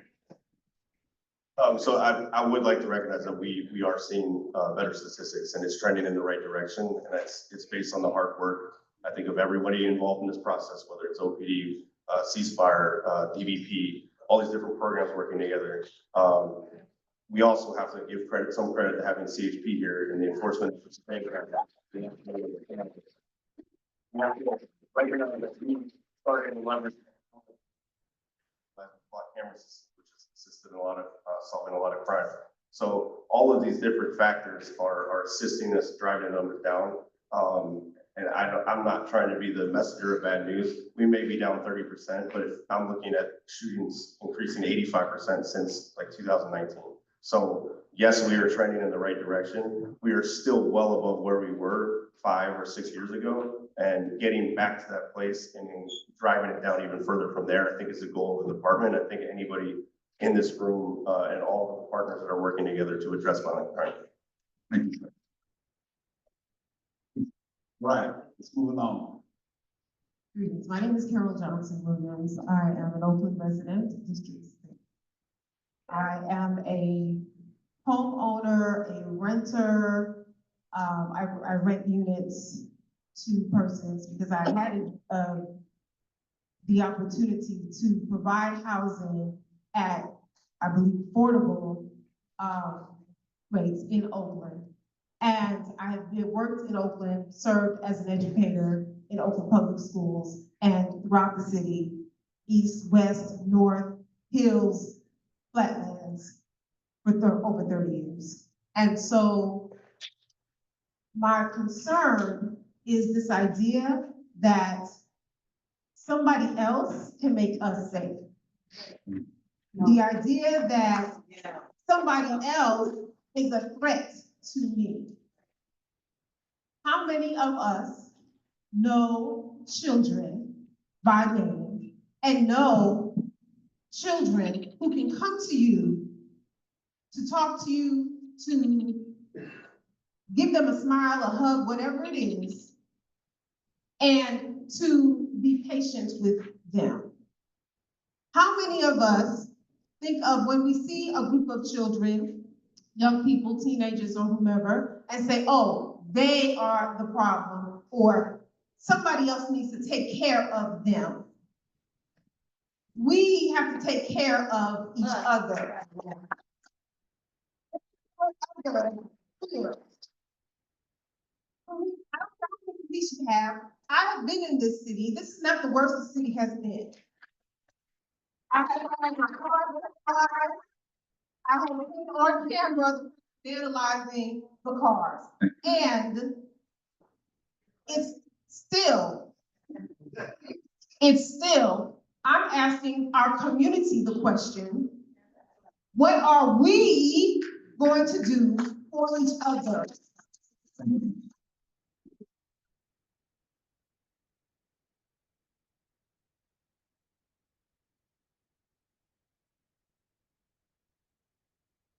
Time is running short.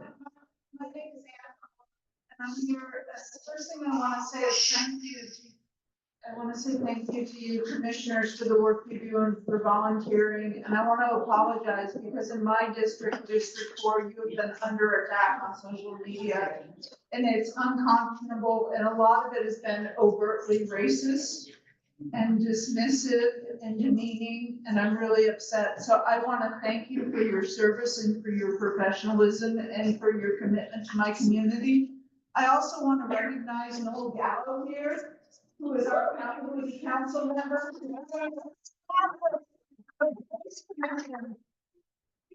Involved in the police reform that made this body possible and that created accountability in Oakland for those of us who live here and those of us who are frightened by rage, you know, from both criminals and from our neighbors. I want to say some of the things that are being said online about the pursuits.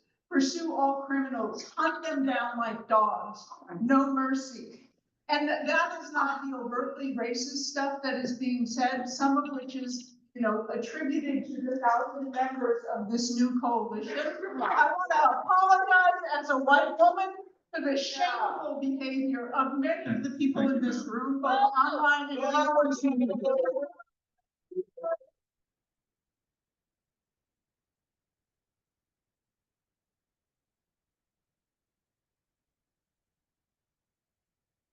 If we gonna boo people, we gonna ask people to leave. It's not gonna, we're not gonna tolerate it. It's just not okay. We're here, if you can't have a civil conversation, you can't expect civility. This is not gonna be okay. We don't boo your, so please don't boo others. Security. Okay, so, thank you, Commissioner. Okay, I will ask. We'll have a respectful discussion, so please, don't call the people out, and please don't pull this, so we can have a respectful discussion here, please. We're in the house of the Lord now, come on, people. Let's have some civility over here, please. Next question, please, sir. All right, hello. First, I want to recognize and thank council members Gallo and our new District 7, Mr. Houston, for being here and caring about this issue today. Thank you, guys. Mr. Garcia Acosta, you emphasize facts matter, quote unquote. Well, so does context. For example, are you aware of why Chief Armstrong amended the chase policy in 22? Because he couldn't afford losing officers to being fired or sued, or the city itself being sued because of the department. We must not be myopic on this issue. We must acknowledge the true price of unenforced traffic laws beyond vehicular pursuit casualties. You just heard from Kenitha Mattori, who operates our neighborhood grocery store, Howden Market. She was collided into by a speeding drunk driver closing it down for a year and nearly putting Kenitha, a single mother of 2, out of business. I was in there when that car hit at 45 miles an hour. During the time she was closed trying to rebuild her store, 3 more businesses within 1 block were collided with by speeding drivers. 2 more almost hit her within a few months. Look, no one wants police pursuits, but where is the harm equivalency? How many of the 20% increase in murders until CHP stepped in are a direct result of criminals knowing Oakland is the one city that won't pull you over, not even for a missing license plate? My question to you, the commission, will you give our new Chief Mitchell the chance to do his job without imposing your policy influence at the cost of the rest of Oakland's law-abiding citizens?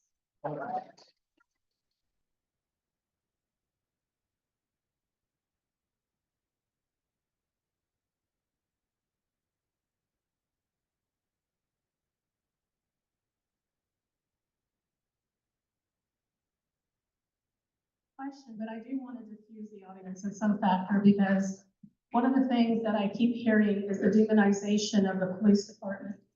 And what I say to our public safety is there's no greater love than a friend, than a brother that will lay his life down for his brother. And that is your job. They wake up every day and they put that uniform on to protect, okay? I have read the policy, JO4, I've watched 3 or 4 months of the matrix disciplinary hearings. I saw the July 31st. What I see is the demonization of government employees, and they need their hands untied.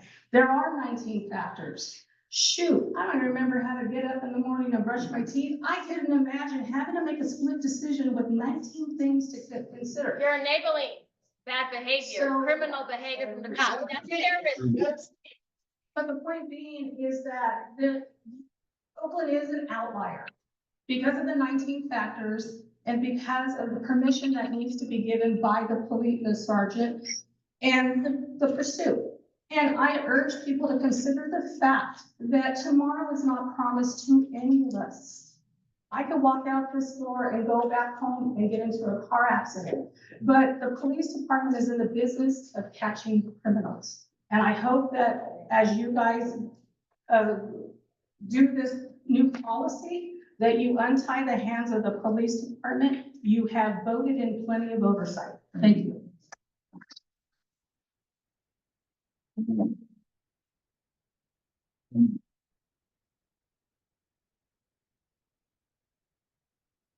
How many general orders have been made to update the policy since 2014? So it's the 2, I believe, that you referred to. So it's, And those are made by the chief of police? Yes, one was made by Chief Anchor Patrick. I don't remember exactly what led to that. And at any point, did Oakland Police Commission have any purview over those policy changes? From my understanding, there wasn't the consultation. Is there anything the Oakland Police Commission is currently doing to hand tie or prevent you from changing any potential policies right now? Not that I'm aware of. All right, thank you.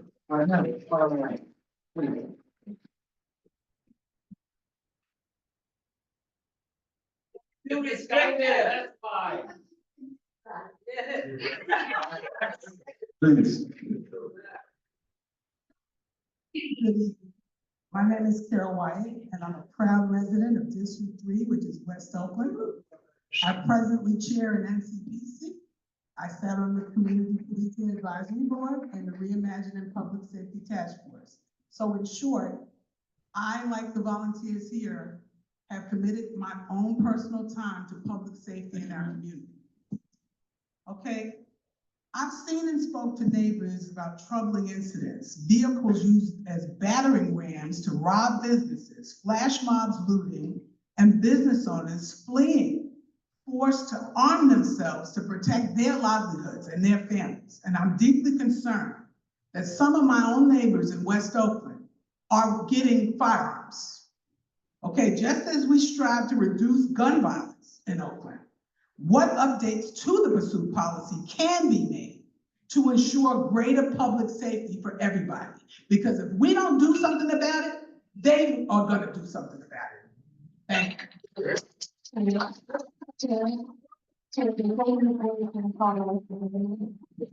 Okay, Tim, you haven't been saying your name at the mic, so if I repeat it here, then just ignore it because you've already spoken. Kathy Leonard, Ananda Neck, Brian Culbertson, Sean Parkin, Ali, Penny Right-Hand, Rosa Carla, Garcia, Tracy, Joe Caesar, sorry, handwriting. Ayana Ann Johnson, Jeremy Burbank, and Rakisha Heron. Right, please. Hi there, my name is Raphael Coffey. According to the Oakland Police Department and y'all, the end of the year crime report, the Oakland Police Department's end of the year crime report and y'all, Oakland saw big drops in violent crime in 2024, with homicides and shooting falling by double-digit percentages. Using the fear-mongering so rampant in this moment, in this world, to increase police power is a blatant power grab to further militarize the police. The OPD creating danger to the public justified by property damage is immoral.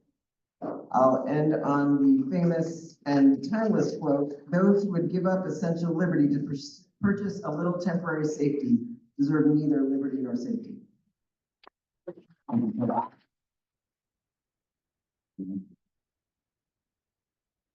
Hi, I'm Penny Right-Hand, and on July 25th this summer at 1 o'clock in the morning, I drove home from the San Francisco airport with my daughter and grandson, and we were held up at gunpoint in front of my house. And these four young boys, masked and hoodie, stole 2 cars full of a month long of equipment and things that my daughter had with her. They were living in a war zone, and I was so happy that they were safe back home. And we pulled up from the airport and got held up at gunpoint. They took the 2 cars and they left. And shortly thereafter, the police arrived, and I was very happy to see police there so quickly. And my grandson had a cell phone, and he said, "I can tell you exactly where the car is. They just stopped to get gas at this gas station on 23rd Street. And the police said, "We can't pursue." That is exactly what they said. "We can't pursue." They took us aside and they talked to each one of us like it was CSI or something, you know, they were the criminals, and asking what happened and asking this one what happened and that one. Anyway, like, we lost everything. The police did not pursue. They hung around with us for probably 20 minutes. And honest to God, I am a supporter of the police. I believe that we need good policing in our city. I am not saying that we don't need police. I want to see the police. I don't want them hiding behind a no pursue policy. And I think the policy needs to be made clear to the police. It needs to be made clear to the public. And I want to see the city back to the way it was. I've lived here since 1970 and I have never seen anything like this. I live near the lake and every day people are speeding through red lights. I can't cross an intersection with green light without having to stop and look and see. ma'am. And it's not the police who are endangering Ma'am. us.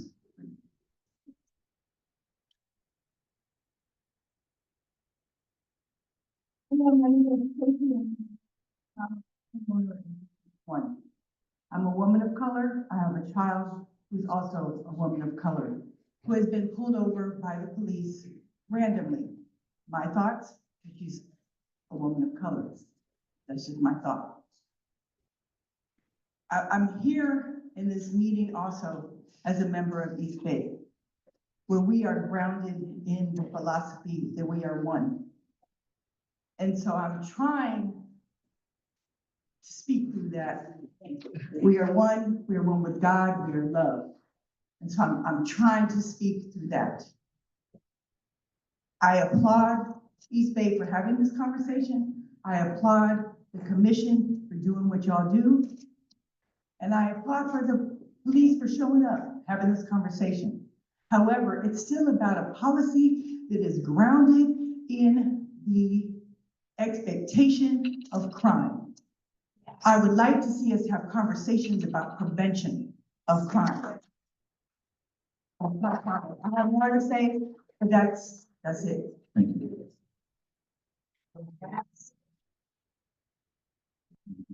Hello. So to piggyback off of her comments regarding police presence, I was in an interview yesterday to talk to police officers in cars, in their units there on site. The police presence has been a big impact. How does this policy impact police presence? I've driven from East Oakland all the way to West Oakland, down Foothill Boulevard, and did not see a single police on the beat. But when I go to Chinatown, I see vehicles present. So how does this prevent, or how does this impact police presence? And what are the metrics behind how many officers we have on duty each day, how many cars are out there, and utilizing GPS to actually locate those officers? Because we don't see them in our community. Thank you, ma'am. Before you get one, we're gonna. Briefly, those are just to establish, those are two different issues, or are they one of the same pursuits versus kind of deployment and positioning of officers? I think it's something that we'll have to assess if we do move in that direction, because we do believe that there will be an increase in pursuits. That may mean that only certain units are the ones that are involved in pursuit, or we're utilizing our specialized units or other extra units that are in the area. So it's not taking away from patrols. But we do believe that it will influence less criminal activity and therefore free up officers to whether it's doing enforcement action or responding to calls or doing proactive police work in order to try to drive down some of our concern crime. Great. Hi, Rosa Garcia, for the record, for the public. So I have a bachelor's in criminal justice that I received over at Cal State East Bay Hayward. I'm a civil rights activist for the city of Oakland. I'm also a homeowner and a business owner, dual business. I also do work in the community as a violence prevention and crisis intervention. I do outreach. I'm also a mentor for our youth in the city of Oakland. And I'm a Christian. I'm a Christian woman of color. So I'm against the police pursuit completely and 100%. There is a lot of preventative strategies that they don't practice, that they deny service to people, that they know who is who and what is going on. If they actually look into role modeling what other cities like Hayward have going for themselves and other cities like Danville, this city would be a thriving city. My life is more important and more valuable than all the money in the world, and including the little money that Oakland has. It would never replace my life. My life is much more worthier, and businesses are not to be protected. I'm a business owner myself. What we need to protect is our lives, and we need to appreciate our lives as we love our own life, and we need to do preventative measures. There's a lot of blueprints. I have the blueprint. If you guys need anything, talk to me. I try to get on the grant. Oh, City of Oakland did not approve my grant. Alameda County did not approve my grant. I did a lot of the free work. So, you know, right now I have other things I gotta do, but if the grant gets approved for my nonprofit, then I definitely would be working with the city for a little longer. Thank you. Hi, my name is Brian Culbertson. I live in West Oakland. I organize with a pedestrian safety group, Traffic Violence Rapid Response, who works to protect neighbors from the epidemic of traffic violence in Oakland. I've seen firsthand how deadly speeding is. That is the #1 thing on our risk factor list. The volume of vehicle and pedestrian traffic in the area is a top consideration. That's the thing we're talking about here. The risk of pursuits is that people get killed by high-speed driving. It happens all the time. That's what we're talking about. In 2022, I attended a vigil for Lolo, who was killed in front of his family by an unauthorized high-speed police chase on a 25-mile-per-hour surface street through a commercial area. If that officer had followed the pursuit policy, then Lolo would be alive today and Oakland would be a safer place. I saw firsthand the extreme danger police speeding through my own neighborhood. 2 weeks ago, BART PD slammed into each other at high speed in front of West Oakland BART. The police cars went flying and luckily stopped by a steel pole from running into 30 people who were waiting at that bus stop. We were inches away from a mass murder event. The policy that encouraged BART officers to speed was inches away from killing those people. Driving at high speed is very, very dangerous, even for trained professionals. How are we going to use data to determine if the death of our neighbors and the injury of OPD officers is worth chasing someone after a non-violent sideshow? Thank you. Good evening, everybody. Ali Al-Basiri. I am glad that the city council members, Ken Houston, Noah Gallo are here present. I grew up in West Oakland. I came here from Yemen when I was 10 years old. I've been in business all my life. I have 4 of my nephews with the Oakland Police Department. The last one was graduated last month. We got 3 of them that are present, trying to go into the academy until the budget start going crazy with the budget. I appreciate, I admire the police department for everything they do. And as a commissioner, I am also a commissioner with the city of Oakland, and we are sacrificing our time to help with the city of Oakland. This is because we are dedicated to the city of Oakland. I just wanted the police to know that we have to understand that we all have to come and work together. Commissioners, police department, the city council members. It takes all of us to change. And we don't want the police officers to always worry about them being disciplined, and then the sergeants worried about John Burst doing the city of Oakland if they make a mistake. So it takes all of us to work together. I'm a business owner. I have 5 businesses. I am the president of the Small Merchant Chamber of Commerce that oversees 360 stores within the Bay Area. I tried to recruit Dubai International Investment Company to come and buy the Coliseum 2 years ago. They came out, they said, Oakland is very dangerous. We are not going to. Thank you.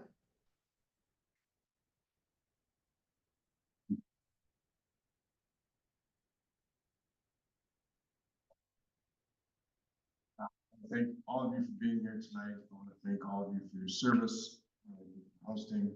I have 2 questions. One is, do you know, this is directed at Sergeant, I didn't catch your name.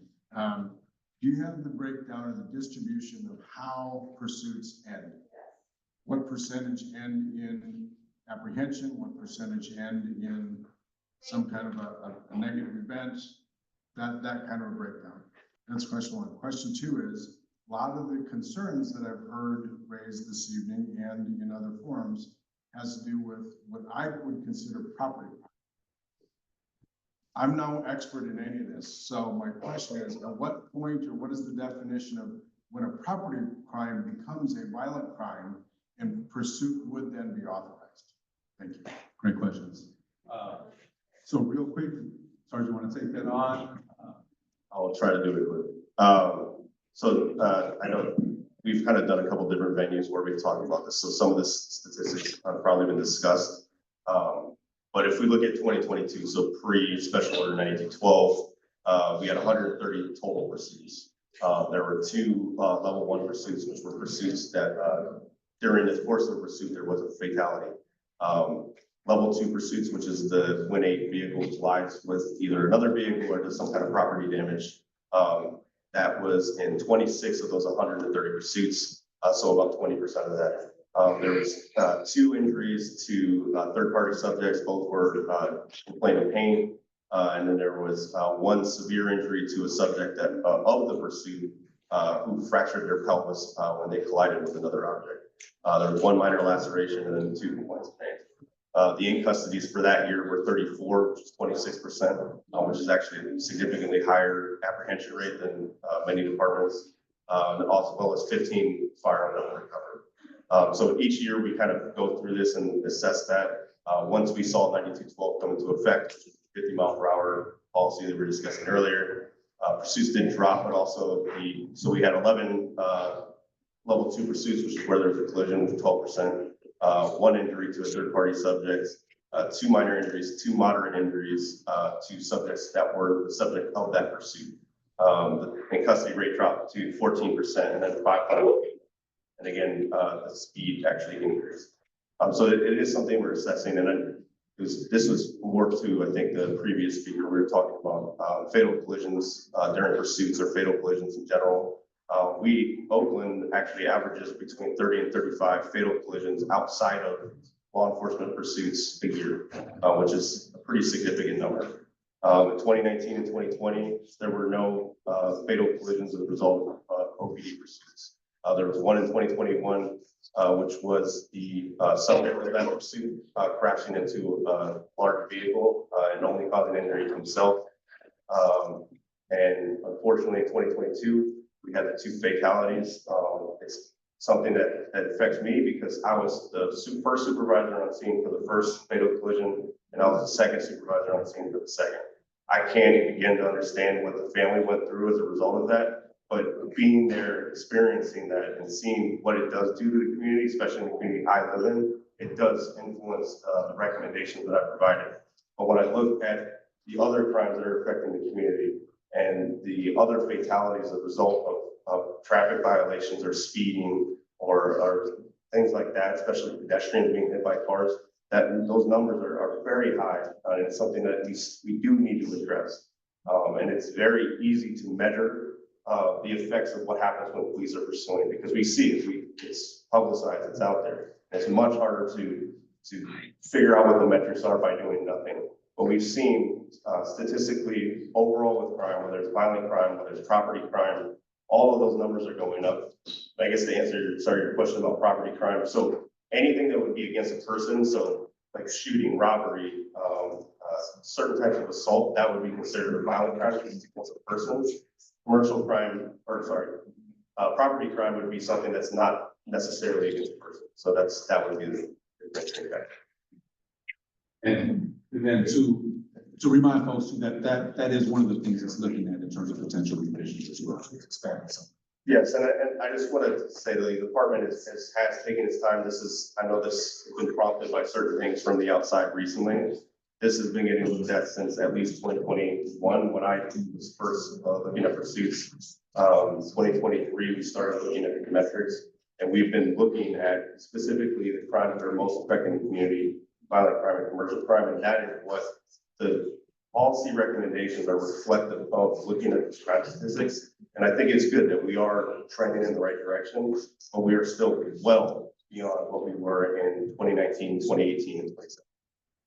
Thank you. Thank you for your candor and service and actually putting a face to how difficult this issue really is. It's not black and white, it's so nuanced, and there's actual lives that we're talking about. Sir, please. And thank you all for staying late. Our host, gracious host. I know we're getting down to we gotta go home, we gotta get up out of here. So, but I do want to hear for as many community folks as possible, and respect your time. So please, let's keep it brief. Sounds good. Hi there, Jeremy Burbank, District 4. And I wanted to underscore what you said, which is it's great. We made a little bit of progress on the crime rate, hopefully kind of heading into 2025. But the reality is this is still a really high crime city. And ever since I moved here, it's just not made sense to me why we would have a pursuit policy that is just far more restrictive compared to other municipalities, given the challenges that we're struggling with. And I wanted to say thank you. This process has been eye-opening and very informative. It's clear that you all really care a lot about Oakland and love Oakland, but it's also clear to me that we way over-engineered the pursuit policy. It's too cumbersome. It's signaling to criminals what types of activities are permissible, and therefore they are pursuing those with reckless abandon, as we hear repeatedly in the news and here today. So I applaud you for looking into this, and I very much hope that we can get a more sensible pursuit policy. Thank you.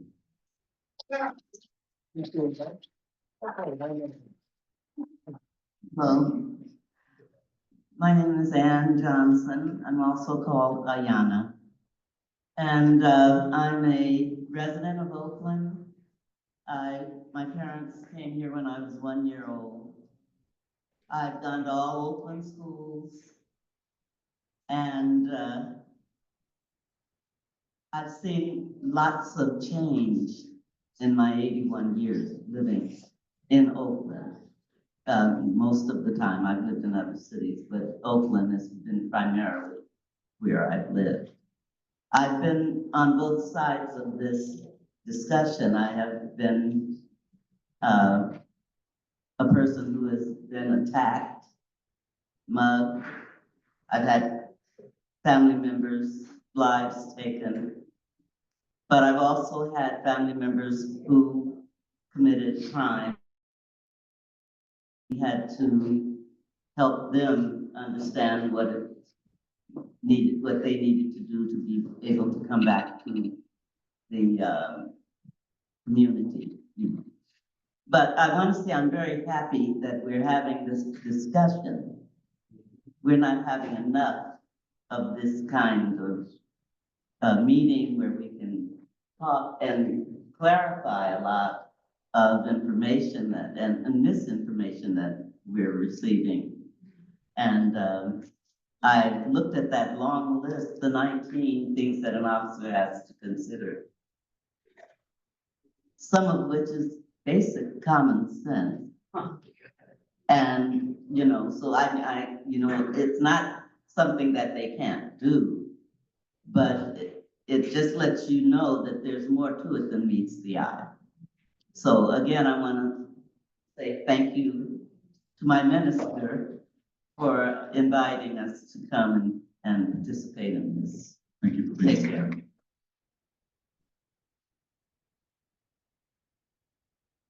I just want to, thank the police commissioners for being here, the city officials and the officers. Y'all appreciate y'all service. My name is Rakisha Heron. I am the chair of the Eastmont Neighborhood Council. I'm also the chair of the Police Commission Selection Panel. But tonight I'm here as a District 6 resident. I live in Eastmont.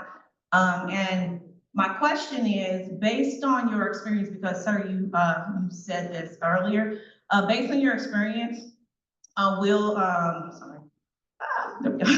will increasing the high-speed chase allowance, right? So increasing the speed assist with apprehension, and also you said the helicopters were effective. So also with the helicopters being most effective, right, with the apprehension, is this affordable and sustainable for Oakland in the long run?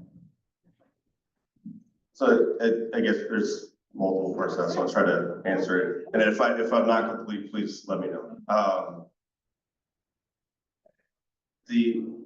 There is nothing that's as far as the speed. So the 50-mile-per-hour ceiling was one that just required approval by a lieutenant.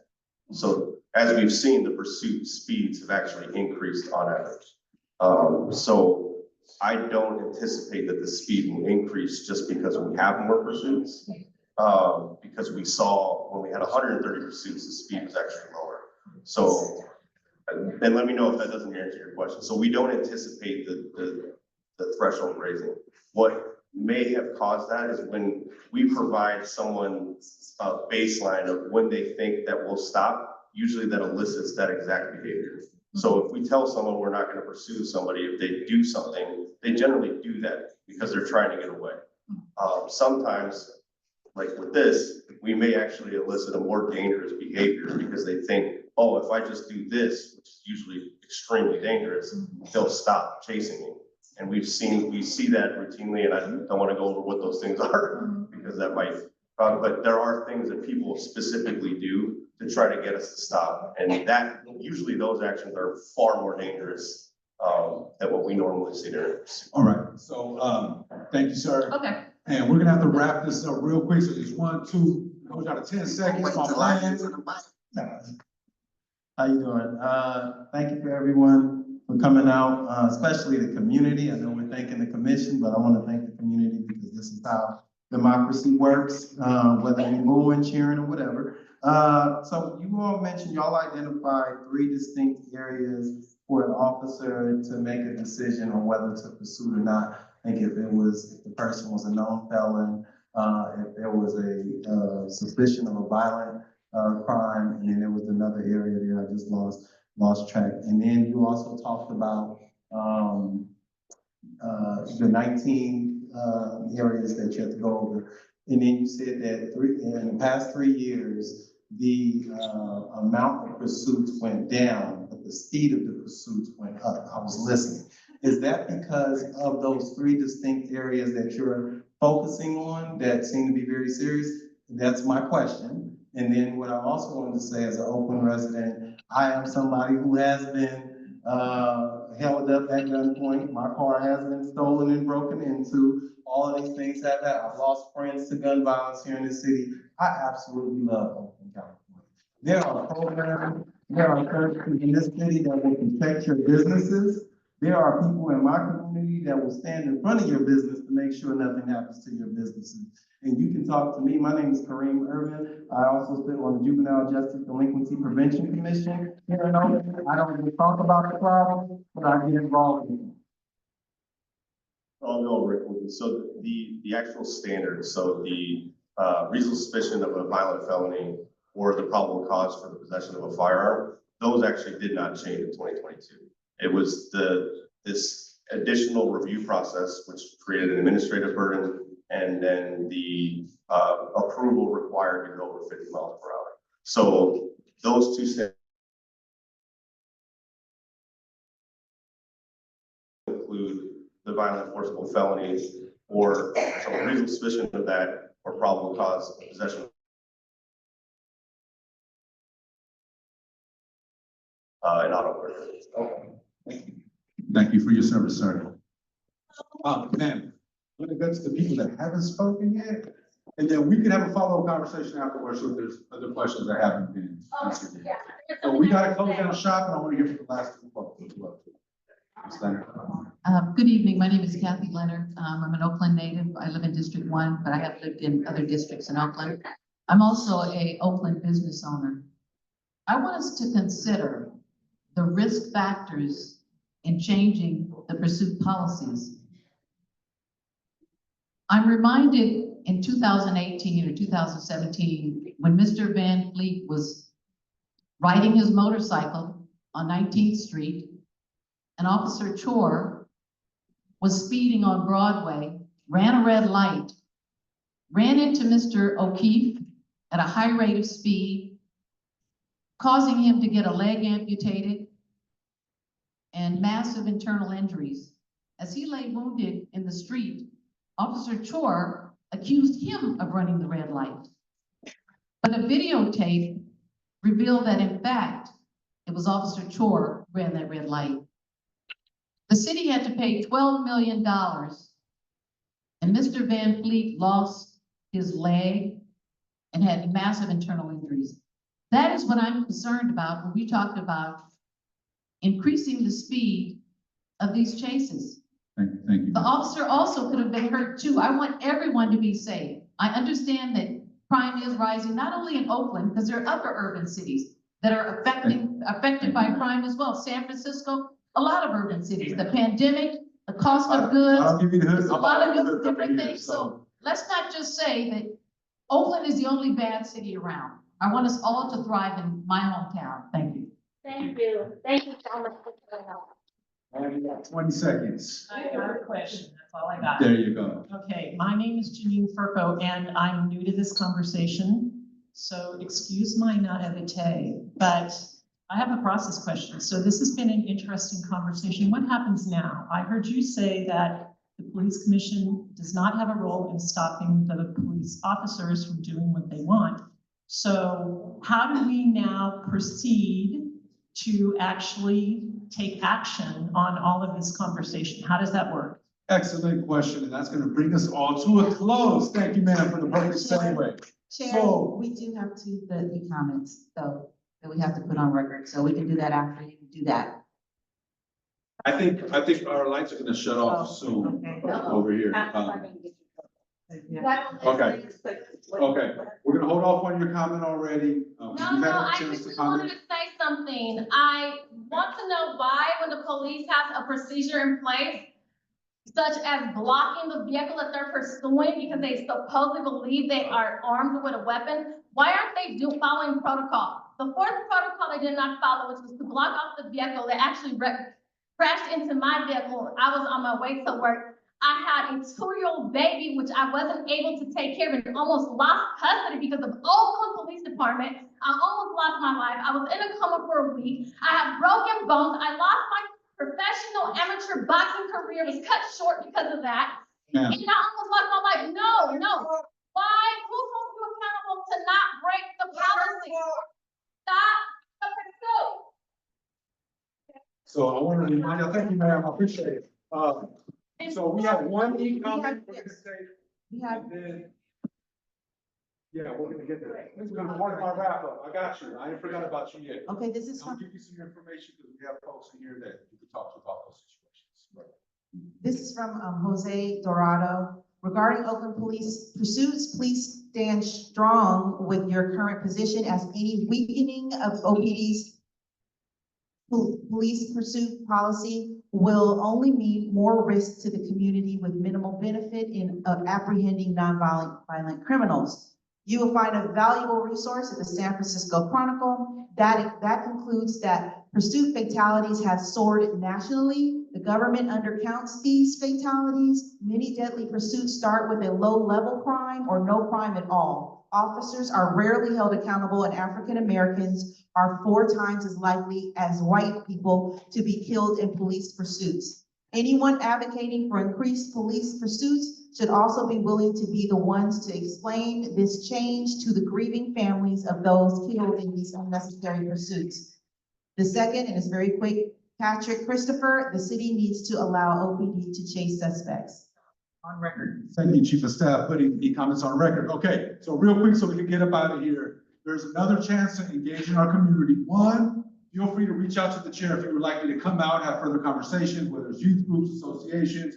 I'm open to make myself available to get out and get this information out. 2, our commission meeting next week is the 23rd at 5:30 p.m. You can come, engage, speak at open forum, speak on these agenda items, and we could even vote to be there all night and continue this conversation to the morning time if y'all would like.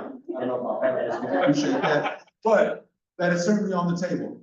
Secondly, the chief is in the process now of proposing recommended steps and changes to the department, to the actual pursuit policy, to OPD's pursuit policy. Those changes, as a commission, we have the opportunity to review, to comment, to ask questions, and decide if we want to vote and support those changes or not, and send those to city council with other recommendations and other things for the OPD to consider if making those changes. Furthermore, we also hope to identify what points from the commission standpoint are we going to have to monitor to really mitigate any potential impacts of a change of a policy, right? So that we could all have eyes on it, work together to make sure that we're having a safe community. Third, there is a very lengthy process that the chief and the department would have to go through that involves unions, the city attorney's office, city council, other entities in place. I'm not sure if IG, CIPRA, there's all these other eyes that would like to see this. We have the plaintiffs in the negotiated settlement agreement that may have something to say about these proposed changes. There's all these other layers that have to get cleared before OPC can actually change their policy, none of which have anything to do with the police commission and some of the false narratives you've heard today. And so with that being said, we want to encourage people to come out to our commission meeting. Please come to our website. Chief of Staff is going to be sharing out from our sign-in sheets a Google link that could get further impact, to further expand on your comments, your thoughts, and give us your thoughts on some of the key issues that you heard tonight that are up for potential changes. We want to thank you so much for your grace. Thank you so much for keeping me here all night. Thank you, sir. And we will get some things. A gentle reminder, as Chair said, if you did not subscribe to the distribution list, please do, so you get that information. And we just want to thank you once again, Reverend Blackman. Thank you so much for hosting this. We want to thank you, Dr. Cynthia and Ms. Karen. Thank you so very much, so very much. We thank our panelists for being here. Thank you. And most important, everybody's gone now. All of you who were here and are here now. We thank you because your voice is important. Thank you very much. Thank you. Thank you everyone for coming out. Thank you so much to the commission. I just want to say, as someone who started doing this work when Oscar Grant was killed by our police, that we didn't have this kind of response from our police department. And while we're labeling a lot of things as the responsibility of the commission, it is the fact that we have people as dedicated to oversight and reform. And I came here with a lot of strong opinions. I've been caring about this issue and working on this issue for a long time. But tonight is a win because what I saw was the deep care and dedication that people are putting into these issues. And I heard so many things I felt compassionate about. And I felt that compassion on the stage. And I just need to say, as somebody who's been holding elected officials accountable and public servants accountable in this city for a long time, I haven't always felt that. So thank you for what you all are doing. Thank you, because you stayed all this time, so y'all the ones. So we appreciate you, and blessings on your journey. As we leave from this place, let us just remember that we are divinely protected. It is not in the police that we trust, it is in our divine spirit. That spirit lives in us. It lives in all of the people who own businesses, who own property, but it also lives in all of the people who commit the crime. And so we are here to be healers in this world. And so we give thanks for this night where we elevated the conversation. We bless you as you go upon your way. May you be safe. May our city be safe. And may all of us be safe in each other's minds, in each other's consciousness, so that we pour the healing and the love that we need to be solutions, not just to the problems on the back end, but the hopelessness on the front end that is the real root of all the crime. And so there's one person that I forgot to thank, and that is Linnell Guzman for our translations. Thank you so much, sir. Thank you. Thank you to Byron and Ethan who did our sound. Thank you to Reverend Arlene and to everyone who volunteered. Good night, please.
Yeah.